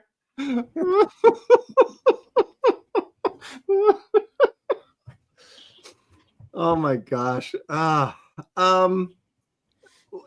Matt Grendel says my old man loved Braunschweiger sandwiches. Horrid stuff. That sounds like it'd be good though, like a broad or something. Yeah, I used to work in a German deli. That stuff is nasty. Oh, is it? Okay. Yeah. Robert the Bruce for 5. He says, Dan, how did Marvel contact you about the Fleer X-Men cards? Was it considered a desirable job at the time? Oh, any card gig is good. Cards were fantastic. It always pays way better than comic book pages. I can't remember if the cards were after. I think they were after that run I had with Majestic. I worked on for a comic book company called Majestic, and we did cards there, and we did a card story. You know, remember those stories where they made the whole comic book, and it was actual card set. You put it into a 9-panel grid. Yes. So I think that was sort of I think that's what I did first, and then, you know, when I Marvel saw that stuff and then contacted me to do some cards then, or I'm not sure what the connection was, but yeah, because I think those things were like $1,500 or like $1,000 to $1,500 or something like that for a job, you know. Well, they were painted cards. Were you doing painted cards? I assume. Yes. So that was, I mean, it paid great, way better than comics. Yeah, well, we used to do card sets. We used to get those when we were working in Studio Source in those 90s because everybody was doing cards. And I'd get card jobs from Image and different places, and they were like, they paid so well. And so we'd always do them like 11 by 17, as big as we could, so that we could sell the original. Yeah, actually, I did mine. No, mine were just 5 by 7, but it was big enough to take. As long as it was big enough to take a half size reduction, my color pencil stuff looked great. Yeah, they're collectors that collect trading card art, so making it bigger was desirable. Yep. Robert the Bruce for 10 says a lot of big name artists worked on those cards. Must be a good feeling looking back. Sorry, Aaron, I tried to send this one in super chat, but it wouldn't let me. Hey, some of my favorite stuff is those card art. They gave me this list of ones to work on, Robert. and I just picked all the best ones. Like, oh, Hulk Wolverine's available. Oh, Wolverine versus Magneto. Spider-Man versus Wolverine, and I just picked all the good ones. Oh, you cherry picked the best. Oh ones. Yeah, totally got it. I'm picking all the ones that are most popular characters. And the coolest characters too. A lot of times when I got cards, by the time they got to me, there wasn't a lot of good choices left. But I did get like a run of X-Men cards, like original X-Men, which I thought was cool anyway. And then Captain Britain and Submariner. So I had like this one set where I got to do some really cool characters. If anyone, inconsequential artist for 5, thank you. Says, if anyone named their child Velveeta, that would almost be cheesy. Oh boy. Someone needs to go in timeout. Gollum, are you crazy? Is that your problem? Okay, go ahead, Gary. Sorry, I had to get That's better. Gollum Wolf says, my black friend and I used to joke that some names sounded like something from a drugstore. He jokingly said his aunt's name was Listerine.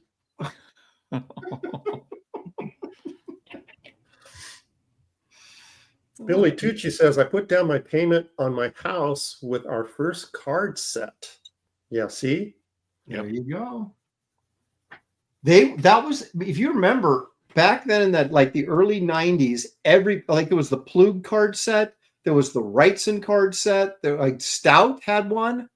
I was collecting all the. Yeah, I got the Wrightson's card set. Yeah, I still have a bunch of those, and I don't know what to do with them. I got a Frazetta card set. Yeah, Frazetta did several card sets where they did. You know, I don't know if he was involved in it other than, you know, but I think, remember Topps did that Universal Monsters set where Mignola did Bride of Frankenstein and yeah.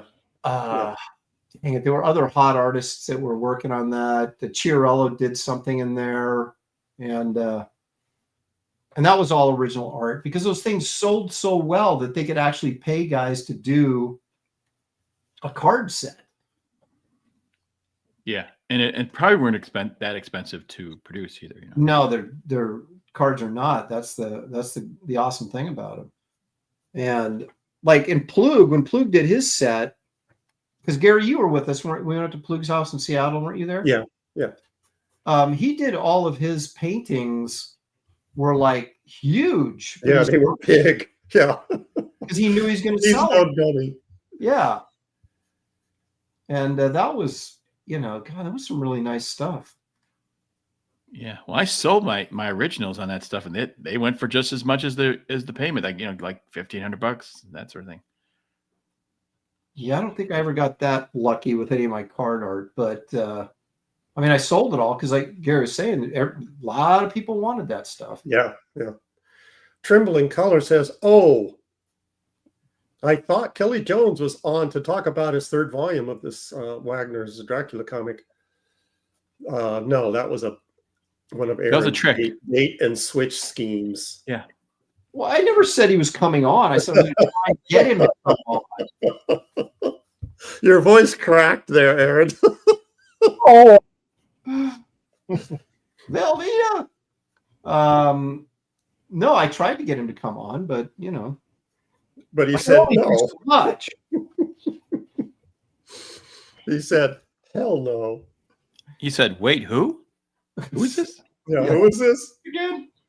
Come on, it's your old buddy Aaron. Have I met you? Yeah. You're on my show like a couple months ago. What? Who's this again? What show? What are you talking about? Like, oh no. It's bad when Aaron you have Lepresti. Aaron. That name sounds vaguely familiar. What do you do for a living?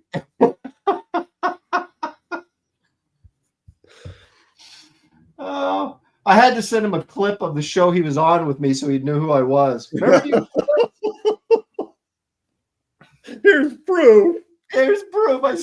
right. And then he comes back. I don't even remember this at all. What? Yeah, I go, this is AI. I'm like,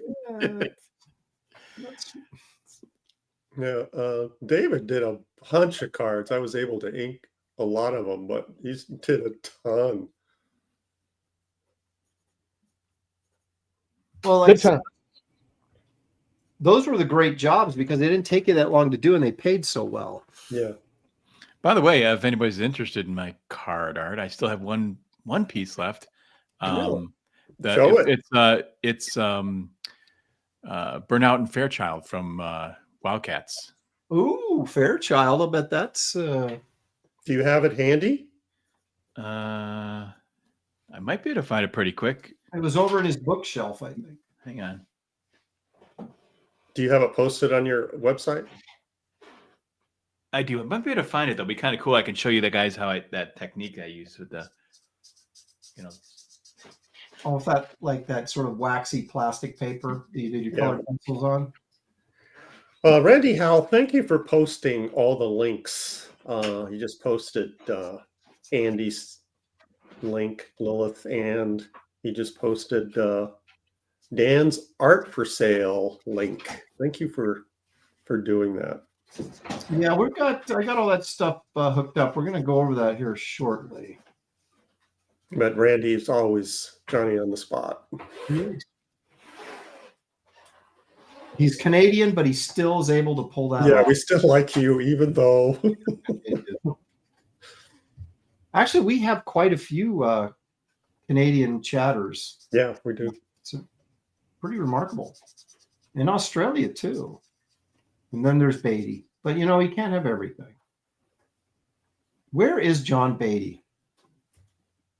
He's waiting for you guys to finish, and then he'll, chime in and tell us that David won. Even though it's not a competition.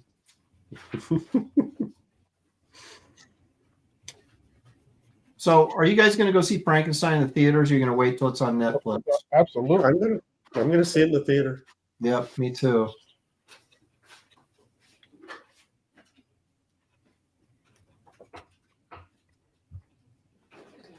That's one of those movies, even if it gets mixed reviews, you're kind of like, I don't care, I'm going to go see it. Yeah, I'm gonna see it anyway. Yeah.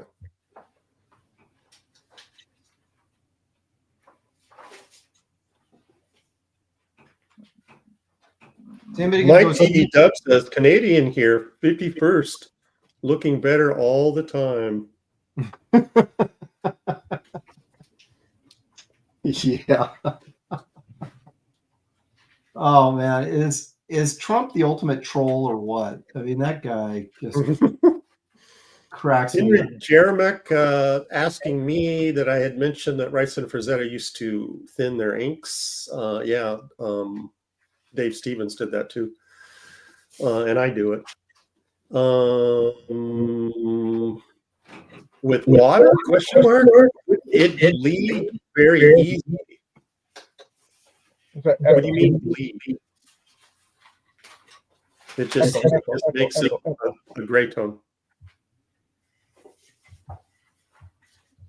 I have never done that, and I don't know why. To try and emulate that sort of Frazetta gray, or even Schultz does it. Mark, I mean, and it's a cool look, but I should try that. I've never tried it.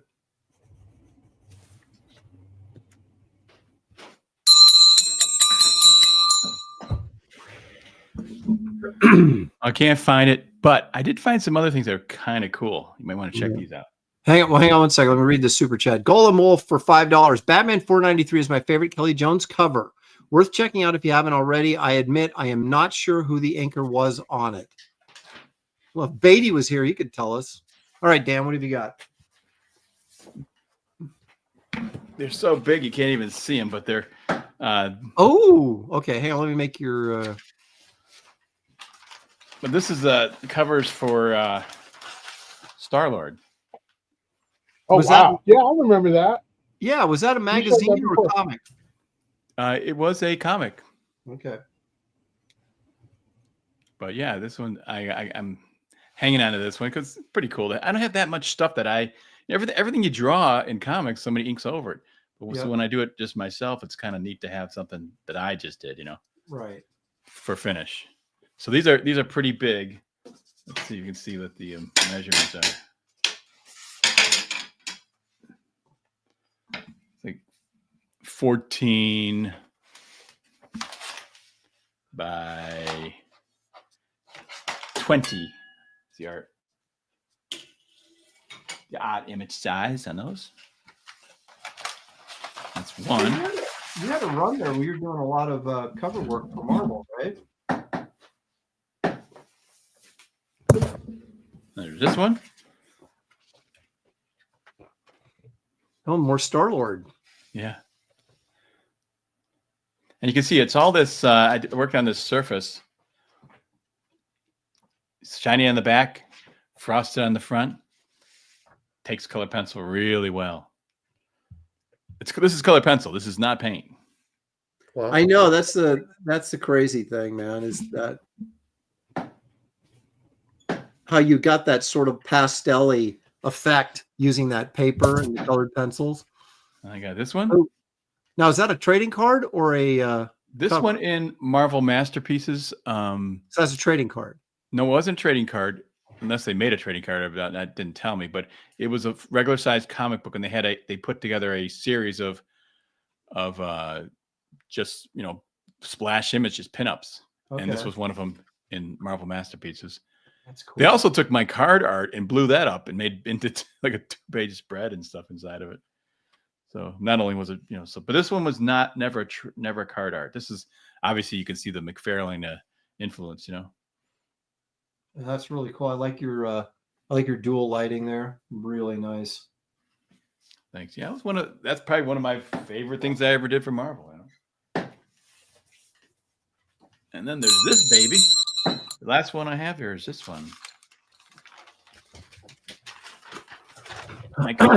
Oh yeah, I've seen that. The Conan one. That's a Savage Tales cover, right? Or a Savage Sword cover? Savage Sword of Conan, yeah.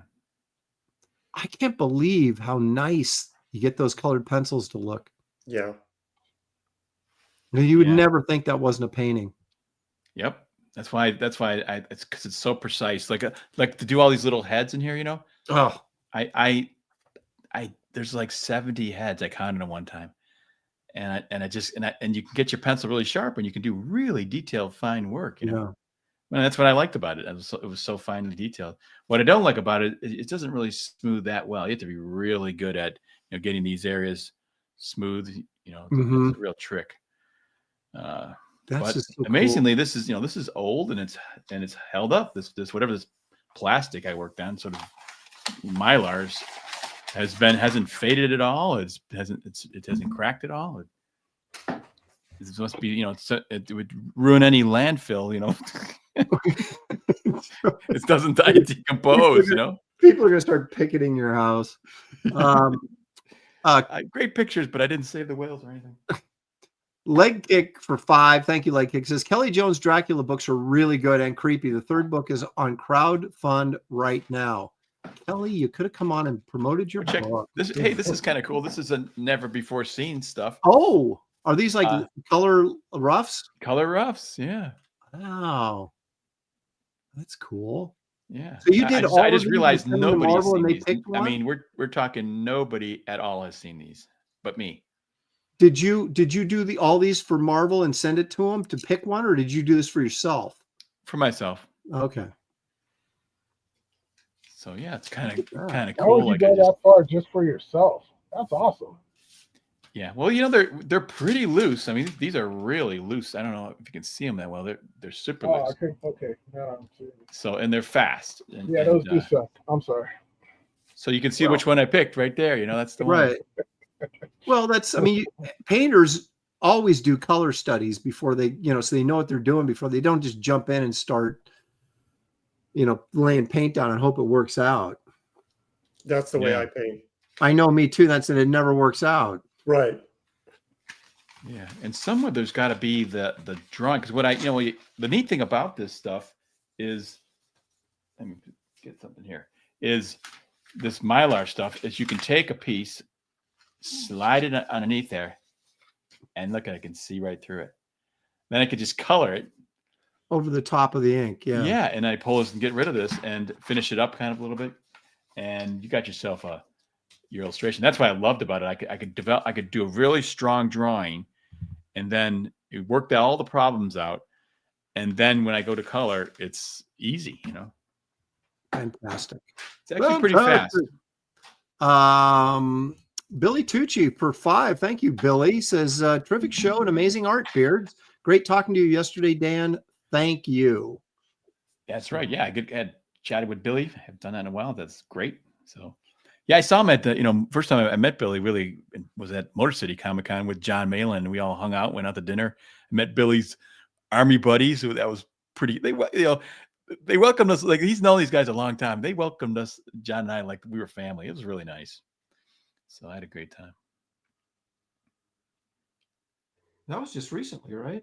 That was last year. Okay. Yeah. Time flies considerably fast for me. So yeah, and I met Deb too. I she didn't go to Garden State this year, but I was kind of hoping my wife would meet her because I thought she's really nice and a lot of fun. Both those guys are just fun and really had a great time. So they're an entertaining couple for sure. Yep. Good people. Good folk. Good stock. What do they call it? They're from good stock, those two. Going back to Henry Jeremick's question, apparently I was echoing and you couldn't hear my answer.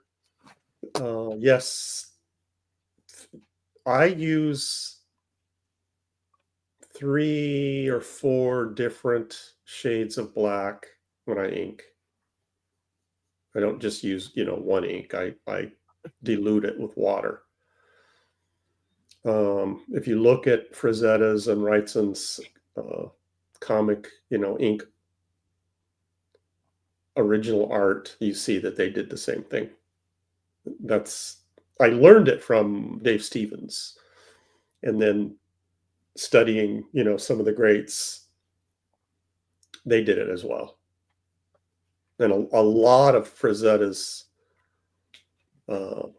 ink work, he uses washes, but when it's reproduced, it reproduces dark, and so you can't see it, but you do see it in the original art.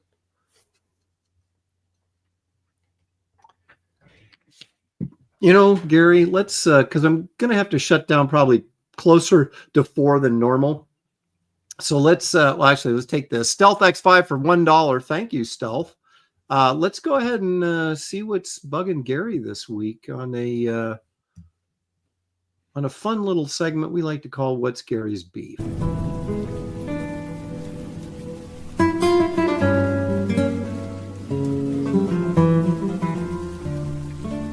What's Gary's beef? What's bugging you today, Gary? Well, after last week's beef, we're thinking about cream cheese and Crisco. Oh, yeah. Mm-hmm. It reminded me of other white gelatinous substances that we put on our food. So my beef this week is mayonnaise on hamburgers. Really? Yes. I want to hear your reasoning here. I don't mind mayonnaise on certain foods, like roast beef sandwiches or turkey sandwiches, stuff like that, as long as it's, in moderation. But when you put it on hot food, it turns into this greasy, disgusting. So I won't get into, So I usually run into these situations when I'm going to hamburger places, and I already talked about my Carl's Jr. thing with ordering, and I was befuddling him with no mayonnaise. So it also reminded me is going through Jack in the Box drive-thrus. I used to live near a place that Jack in the Box was only a few blocks away. So I would This is when they were open late at night. And I'd always order the same thing.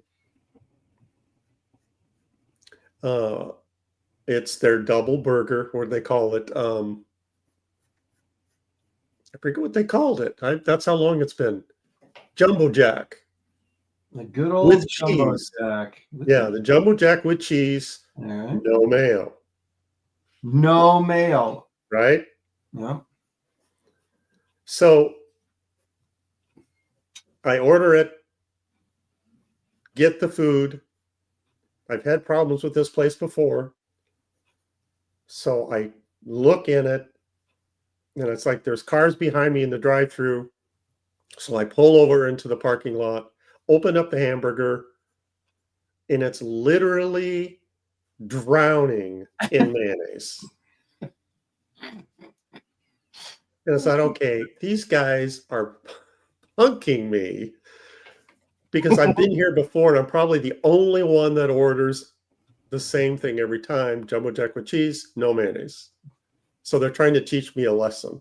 Of course. But they clearly like ladled it on. There was that much.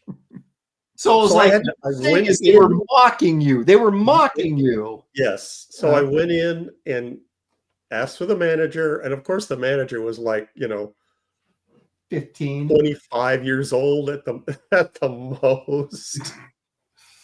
And I let him have it with both barrels. And finally I said, okay, what are you going to do about this? What are you going to do to assure me that you want me to return as a customer? And he looked at me like I was speaking, Lithuanian.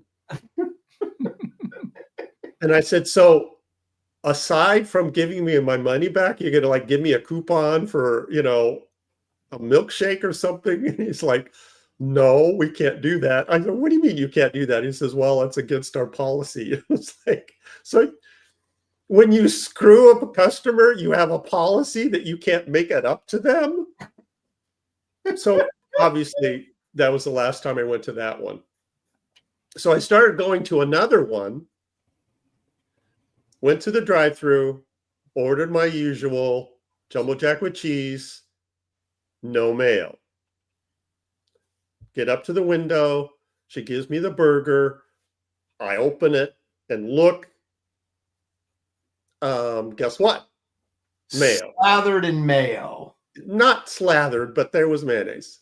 Okay. And I said, I'm sorry, you got this wrong. I ordered no mayonnaise. And she apologized, said, okay, drive around and park in the front, and we'll bring out your burger for you. So I drive around, wait about 10 minutes. This girl comes out, gives me my burger, and I go, I open it up, look at it. There's no mayo, but there's also no cheese. They should have put no meat in there. and I was like, what? No, I said, this is not what I ordered. And she looks at the receipt, Jumbo Jack, no cheese? No, that's not what I ordered. So I tell her again, she goes back, comes out again, only this was like a different guy. And they're all young, like they're teenagers. This was a different guy. Gives me my burger. Okay, Jumbo Jack with cheese, correct? And I said, yes. And I go, hold on. I opened it up. Guess what? Mayo. This is not what I ordered. This is the third time you've got this wrong. Can I speak to the manager? Manager comes out. What's the problem? Tell him my sad story. He says, okay, we'll take care of it. Don't worry. Wait another 10 minutes. 10 minutes? Yes. Wait another 10 minutes. Brings it out. Repeats my order. Jumbo Jack with cheese, no mayo. Correct? Yes, correct. I open it up, look at it, and there are not only is there no mayo, there's no ketchup, there's no mustard. You've got to be kidding. It's completely dry. It's got to be no condiments at all. Oh my gosh. And at that point, it's like, okay. enough's enough. Just give me my money back, and I go down the street to Carl's Jr. So I was 0 for 2 for two Jack-a-Box in a row in my neighborhood. How So could that they was have the screwed last it time up I went to that Jack-a-Box. many times? How could they have screwed it up that many? This sounds like a fake story. It's so unbelievable. The manager was probably, like I say, he was young. He was like 25 years old. So like it's just a bunch of kids that run these restaurants. They're kids. That doesn't mean they have to be idiots. I was thinking, okay, this is like some Laurel and Hardy routine that I just have to keep repeating. Jumbo Jack with cheese, no mayo. Have you checked TikTok for it, or Oh God. you might be on those things? Oh my gosh. That is If you would have ordered it again, they would have spit in it. Oh, well, so that's why I didn't, that's why I didn't say, okay, I'm going to try again. It's like, okay, at this point, I don't trust the food coming out of this joint. Forget about it. oh my gosh. Yeah. But I have bad luck with restaurants. I have other beefs with other restaurants. I'm sure I'll be talking about them in the future. Well, if After Katie the was there, she wouldn't have screwed up your order. She would have got it right. If seriously, after the second time, that'd have been it. I'd given them like one chance to make it up, and if they screwed it up again, I'd just go, forget it.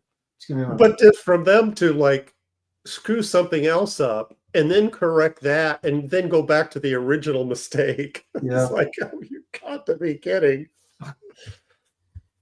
That is so funny. Only you, Gary, could experience something like that. Is It's that awesome. so? You guys don't have problems with drive-throughs?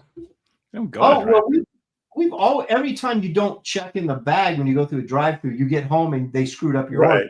But Right. if you check it, they never do. Well, okay, unless you, of course. Yeah, Katie says that she would cuss them out and make the damn sandwich herself. It's just I just cannot believe they would have screwed it up that bad. It's almost like the last burger. They were so scared to do something wrong, they didn't put anything on it. Yeah. Yeah, they got nervous or something. Yeah. So I was there for almost a half an hour from the time I drove up and ordered to the time I left. That's crazy. That may be one of your best beefs ever. Yeah, it was an actual beef story. Yeah. So That was next level. yeah, that's true. So now you kind of know why I loathe mayonnaise on hamburgers. Well, see, if you're just like everybody else, Gary, just take the mayo and enjoy it. But no, Eat it. you got to make these kids It's gross. miserable. It's gross. No, it's Mayonnaise cold on a cold sandwich is fine. As long as it's, not overdone. I don't like biting into a sandwich and the mayonnaise squirts out. Well, okay. Yeah, I mean, yeah, you can have too much of anything is not good. Right. Yeah, Henry got it right. 30 minutes later, I left with nothing. Oh my gosh. Like at that point, you go, I want my money back and I want your money too. Yeah. Yeah, pay me for your time, for my time. You pay me for the time of my time that you have wasted on this supposedly fast food drive. But I guess it's like when I was trying to get the Jack in the Box, the manager to prove to me that he wanted my business, he couldn't give a rip. Of course not. What do they care? And it's, so I just realized this isn't, some fancy. This is Jack in the Box. They don't care. They do. Well, They actually have a policy not to make it up to the customers. Well, the thing is, that's got to be like the manager's call, right? I'm sure they don't have a policy, but it's like as a manager, you go, you know what? The order's on me. Yeah, let me count your meal, give you like a coupon for a free, something. Yes. I'm going to throw in some fries. Yeah, Sam and Brandon, we don't have a Whataburger around here. You can't be the first person who didn't get the order right that you think Right. they would. I think that's why they have a policy, is because they screw what it I'm up so thinking. much that they just can't afford to comp meals. Oh, is that it? They wouldn't make any money if they did that. You know, I told my kids, and it's so true. No, even when they get like, you know, their first job or whatever, and I told them, I said, be intelligent, be responsible, and you'll be managing this place before you know it. In a week. Yeah. And it seriously happened. My son was working at this is a sporting goods clothing store place, and they were trying to push him above other people to manage after he'd been there like 6 months. He's like, I don't want to manage. This is just like a, you know, a school job for me. Right. Yeah, But- Katie, Five Guys was closed, so no, I couldn't go there.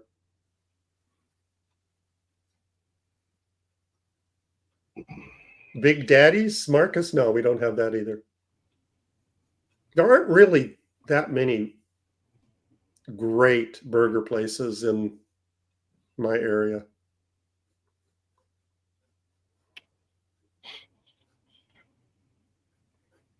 There's a ton though of like burger places, and sometimes you got to find those like non-chain ones that are kind of The last time I had a great burger from a chain was Shake Shack, and that was in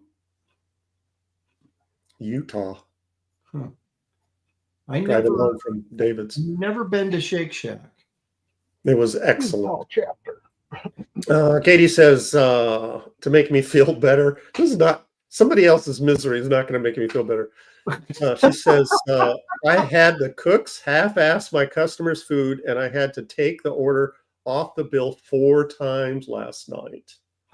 4 times. Does that seriously cut into your tips when the cooks screw up the food? I'm sure I it think does. they did. Yeah, yeah. People are pissed. Yeah.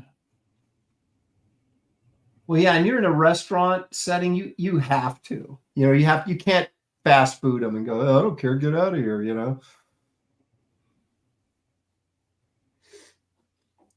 Yeah, you got your waitress or waiter is your advocate. Yeah. Yep. Okay, Aaron, going to ask the magic question. What's the time situation? Well, I just without color, because I'm not coloring, but I'm done. And I will give you fine gentlemen another 5 minutes, simply because of my babysitting situation. I'm not sure exactly when they're going to show up, and I'd hate for them to show up when I'm in the middle of this show. Are you going to color this later? I don't know if I'm going to or not. It's it would be easy because there's only red and then white. I did it on brown paper, so I would actually have to go in and color the flesh tone stuff white. But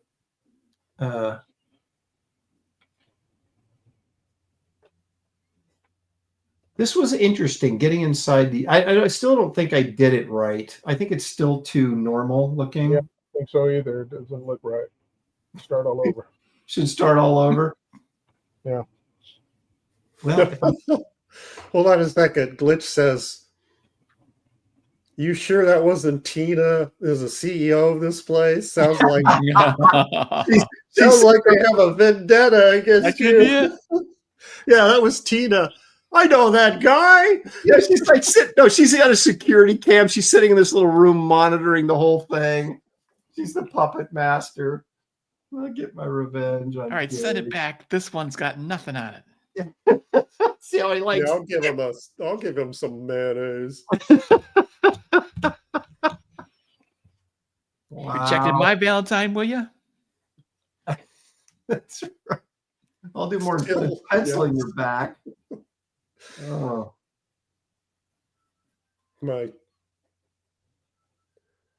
Yeah, she still has the 6th grade grudge against me.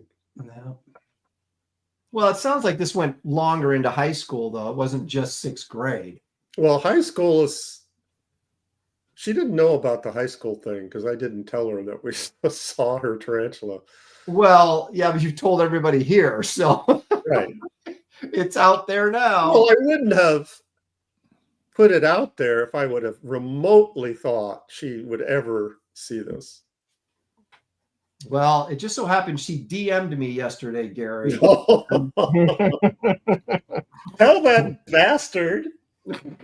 It just so happens she's in the back room right now. Bring her on. Bring her on out. Yeah, this is your life.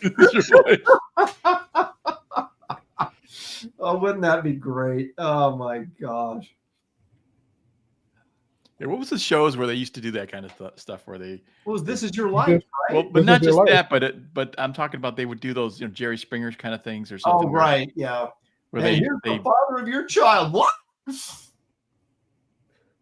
Didn't know it was coming. Yep. Okay, Beatty is back.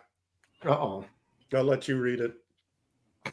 Because I'll save it for you, Aaron.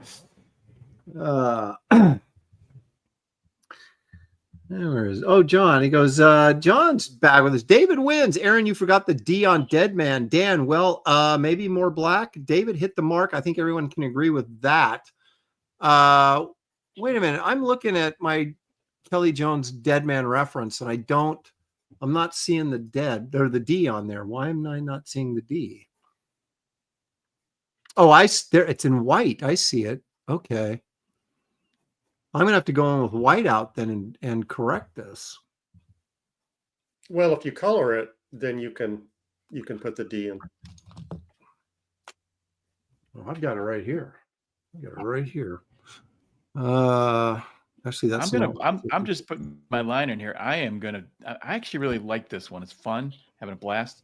And It looks like I missed one of Stealth super chats again. Sorry, Stealth. I'm looking for my whiteout pen. Just had it. Now I can't find it. I want to try to add a lot more black on this here. Okay. I thought I got Stealth. Okay, here he goes. Are you adding any items for the big closeout? He keeps asking me that. I don't think so, Stealth. I don't think I am. It's got to be cost effective. It's a business model, and I don't know that it will be if I do that. So, what's your? You have a date yet for the closeout? I think. Oh yeah. You weren't here. You were cleaning your bookshelf. Yes. I'm thinking about starting to close out next Wednesday on the show, and then just kind of carrying it through the evening. Okay. Why not?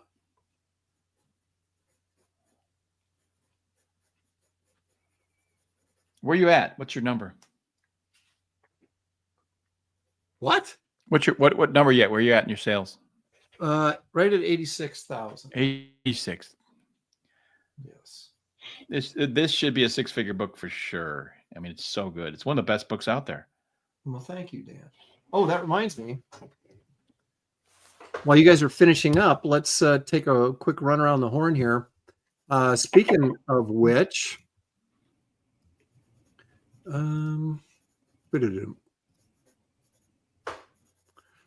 Wraith of God 3 is what we're talking about, folks. This book is done.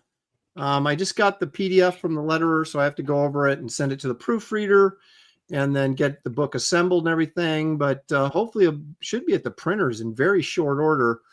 But you can still back it because it's going to be probably open for just like 1 week, and that's it. I'm definitely closing it out next week sometime. I'm not sure what day yet. So don't wait. Order today.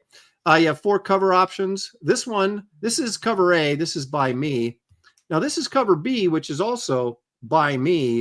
And then, of course, you always have cover C, which is also... Did this one, Aaron? I did. I drew this one, and I actually kind of like it in the using Dan's vernacular. And then Chris Stevens contributed this great painted cover. 4 cover options, all sorts of good stuff on here, you guys. There's some colored stuff by Jason Wright. T-shirts, you can get the Bisley Wraith of God shirt and the Keown Werewolf shirt from Wraith of God #1. Get in there and order these. I'm not doing any more shirts. They're a pain in the butt, but I'm doing them for you. So this is your last chance. Get those shirts. These are This is card art from the stretch goals and the Art Nouveau Wraith of God print, signed and numbered, limited to 500. Wraith of God Roughs, Volume 3. This is all the roughs, 48 pages of roughs to the graphic novels. You can kind of, see what the process was of making the book. All this other good stuff. And I want to say this is the Wraith and Esther going up against the Headless Horseman and a witch that's controlling the Headless Horseman. So there's like double trouble. Good, scary 65-page graphic novel. You guys check it out. You'll find the link in the description of this video. You don't want to miss this one. Also, if you're interested in, wait a minute, why didn't that switch? That's interesting. Let's try that again. If you're looking for back issues, you're looking for original art, if you're looking for books, if you're looking for prints, go to aaronlopresti.com and find all that stuff. Kit Carter, Garbage Man, Wraith of God, original art. Stealth is dying to buy some of your stuff. Well, here you go, Stealth. There you go, Stealth. There's the extras you've been looking for. You'll find a link in the description of the video. It's aaronlopresti.com. So pretty easy to find, aaronlopresti.com. Let's take a look at, why is that not coming up? I don't understand what's going on here. But anyway, we'll do it the hard way. David Williams and Ethan Van Sciver's Fearsome. Oh my goodness. Aaron, if you're closing out next Wednesday, you got to go. And this is the time now to go on Katie Did's Good Morning Comicscape. I think you're right. I think you're right. And I'd be right. If anybody else was hosting, I'd be on the show. But I can't trust Katie. I don't know what she's going to do. So actually, I will go. Read her super chat. All right. I will in a second here. There's David's cover. There's Ethan's cover. There's Shane Davis's cover. There's some great interior artwork by David right here. This book is 2 issues, 1 and 2 of Fearsome. This stuff looks great, colored by Jason Wright. If David can make the boring pages look this good, imagine what the exciting stuff looks like in here. So don't delay, back today. You'll find a link in the description of this video for Ethan Van Sciver and David Williams' Fearsome, numbers 1 and 2. Let's take a look at. And I got original art on Comic Art Fans if you guys want. Oh, there you go. So look up David Williams and Comic Art Fans to find some of his original artwork that he's selling. Gary has this book. We like to call it The Ink Art of Gary, Brush with Destiny, The Ink Art of Gary Martin. This has the original title that David kiboshed, Black Lines Matter. Oh my gosh, that would have been money in the bank. 130 pages in this thing? You got it right. It's been a year. You finally got the page count right. 130 pages of great line art by Gary Martin. You guys, if you haven't ordered this book, you are missing out. There's some tremendous stuff in here. And it's done. This isn't a campaign. This is a book that is finished. And all you have to do is order by following this link to this PayPal little thingy here. And you can place your order. And Gary will sign this baby and send it right out to you. So do yourself a favor, man. Get some good artwork today. And that's Gary's. He will fulfill your order correctly. Exactly. Let's see what else we got. You don't want any mayo on it? You get it without mayo. That's right. And Gary won't. Yeah. Gary won't screw up your order. No mayo. Just make sure you say it in the in the checkout. No Extra mayo cheese, on my no mayo. on my book. All righty. Dan Lawless is working on Cyberfrog Universe prequels with Ethan. And here's the campaign right now. You can get in there and back this baby. And you get to see actually some Dan interior work in Frog Meets World. There's a Kelsey Shannon cover. How about that? Lots of good stuff on this. And So get in there and back this if you want to see some of Dan Lawless's Cyberfrog artwork. This should be really, really cool. And Kelsey Shannon's still Kelsey alive, cover. as we know now. That's Kelsey's still alive. So Kelsey cover might be collectible. It might be his last work. it could be. Also, if you want some original artwork, go to Dan Lawless's page, danlawless.com. That's LAWLIS. And click on that original art thing right there. And look at all these pieces that come up here. Some really tremendous looking stuff. Oh, it looks like you're really adding some more things there. There's a Spartan and a Sasquatch, He-Man, Pit, Black Panther, Dracula, Death Dealer. yeah, some of the stuff I've done on this show. Yeah, Some great looking stuff. So if you want to get original art from Dan Lawless, go to his website. You will find a link in the description of this video that will take you right there. Gentlemen, it is time to reveal what we've got going on. And I will start off by showing you my Kelley Jones version of Dead Man. And thanks to John Beatty in the chat, put the D in there. But I've got to work on the D a little bit, but there it is. Wow. See, that's the reaction of a man that got mayonnaise on his burger. You know what I should have done? If being true to Kelley, I should have made his torso longer, way longer. I really like it, man. I tried to get in there and give it the old college try for Kelley, who's allegedly sick today. That's why he can't be on the show, but we'll get him on here eventually. Just like Beatty. Beatty's dying to come on the show. He is now. So there you go. That's my interpretation of Kelley Jones doing Dead Man. We'll get you, Katie, in a sec. Skull Nasher says, did Aaron just draw a self-portrait? What the? All right, hang on a second. Here we go. Okay. You guys clean it up. I'm going to go. Let's see what it. Oh, okay. Nicholas Gear for $2 says David wins. Aaron's in 10th place. Wow. He paid $2 to insult me, Gary. Yeah. There you go. So you're going to get two. What's Katie have to say? Katie says, Aaron, I'd be happy to push your campaign on GMCG on Monday. Me and Mint's new show on Wednesday night. I'll dedicate 3 days to help you. Wow. She's got another show it's on Tuesday night, I think. Yeah. So just started it. So that you have options now. All right. We'll get connected, Katie. Thank you for the offer. Appreciate that very, very much.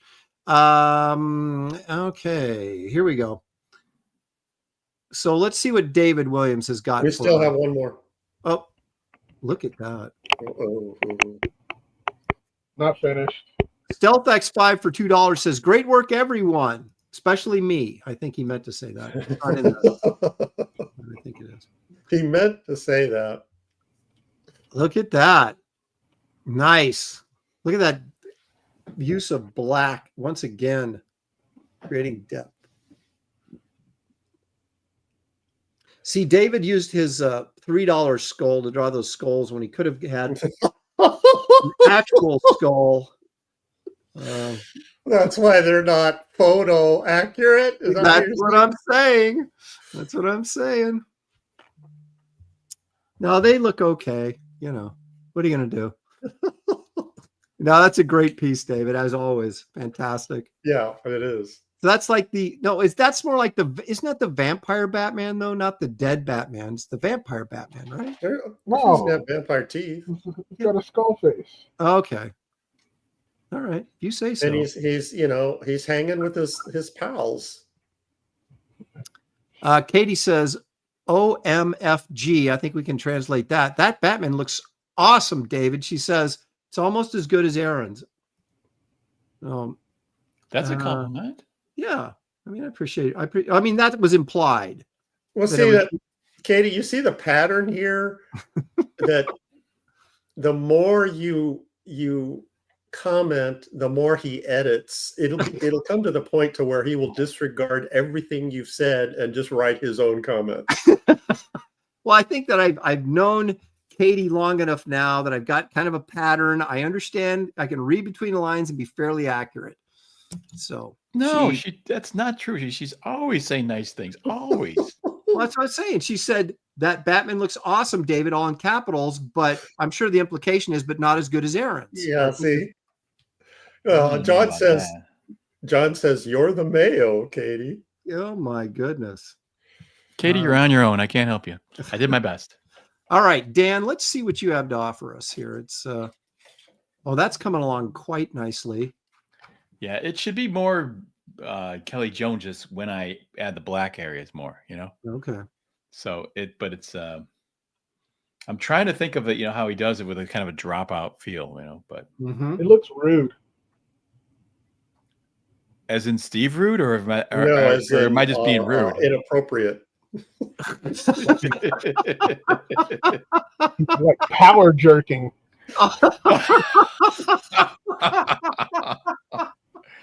Oh well, you know how it goes. I guess. Oh man, see, yeah, that hand is placed in an unfortunate position. See, I never would have thought of that, but you guys, you raunchy. You can hear you can hear some metal guy like shredding on the guitar, but it's like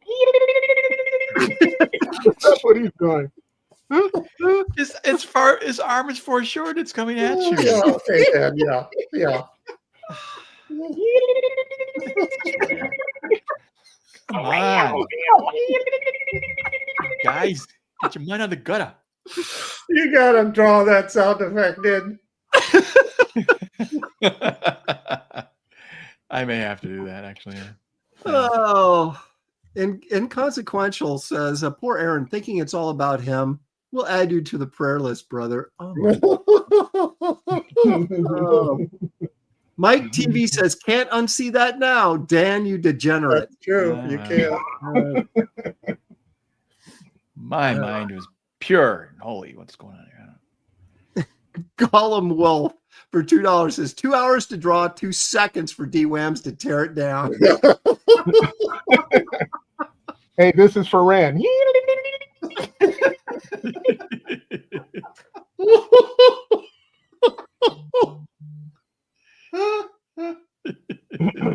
Oh man. Oh my gosh. And you put Munster in a timeout? Oh Lord. Yeah, David, you're in timeout. Yeah, really. Dan said, yeah, really. Come on, man. Put him in time. Bring the hammer down. Oh my gosh. All right. Well, folks, huge audience today. We really thank you guys for coming in and supporting the show. Please hit the like and subscribe if you have not done so. I know that 2/3 of you guys are on Twitter right now, so you don't even you're not even watching on YouTube. But if you do make your way over here, do hit the like and subscribe. We really appreciate it. It helps the show grow, and maybe eventually we can get another guest star. Hold on. Have Lobo say, "Stop yanking my chain." See, he's got the chain right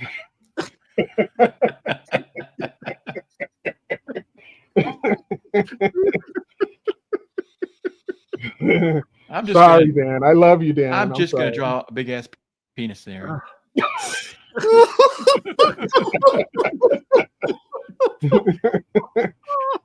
know, if you're going in a direction, sometimes these things have a life of their own, right? They just. You just gotta own it. Right, just roll with it, right? Probably sell well. Oh yeah, that's what I'm saying. John Beatty says, quit yanking my crank. I don't know what he's talking about.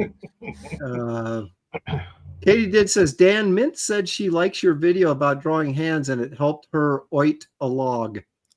Oh, cool. Helped her out a lot. It also helped her out a log. Well, oit a log sounds dirty. It helped her oit a log. She was in the bathroom. He's in the bathroom. Couldn't, was trying to push it out. Oh, look out. Watch my Rick is video. Pointing again. You're constipated. Watch my videos. Oh, It helps you out a lot. Oh my gosh. All right. I think that's going to do Okay, it. we can take that one. Marcus Killinger says, David "Wait, started, by the way. Mint has a crush on Dan too. So I guess, what are they saying? That Katie has a crush on Dan? And No, Mint I'm just does? nice to them, and they're nice to me back. It's all Okay, being I see. nice. You would know. Okay. I got to get out of here before my head explodes. All right, guys. Again, thank you for the super chats. Thank you guys for joining in. It was great fun as always. And we'll see And you. one more thing. One more yeah. thing. Yep. Corn dogs. Corn dogs. Corn dogs.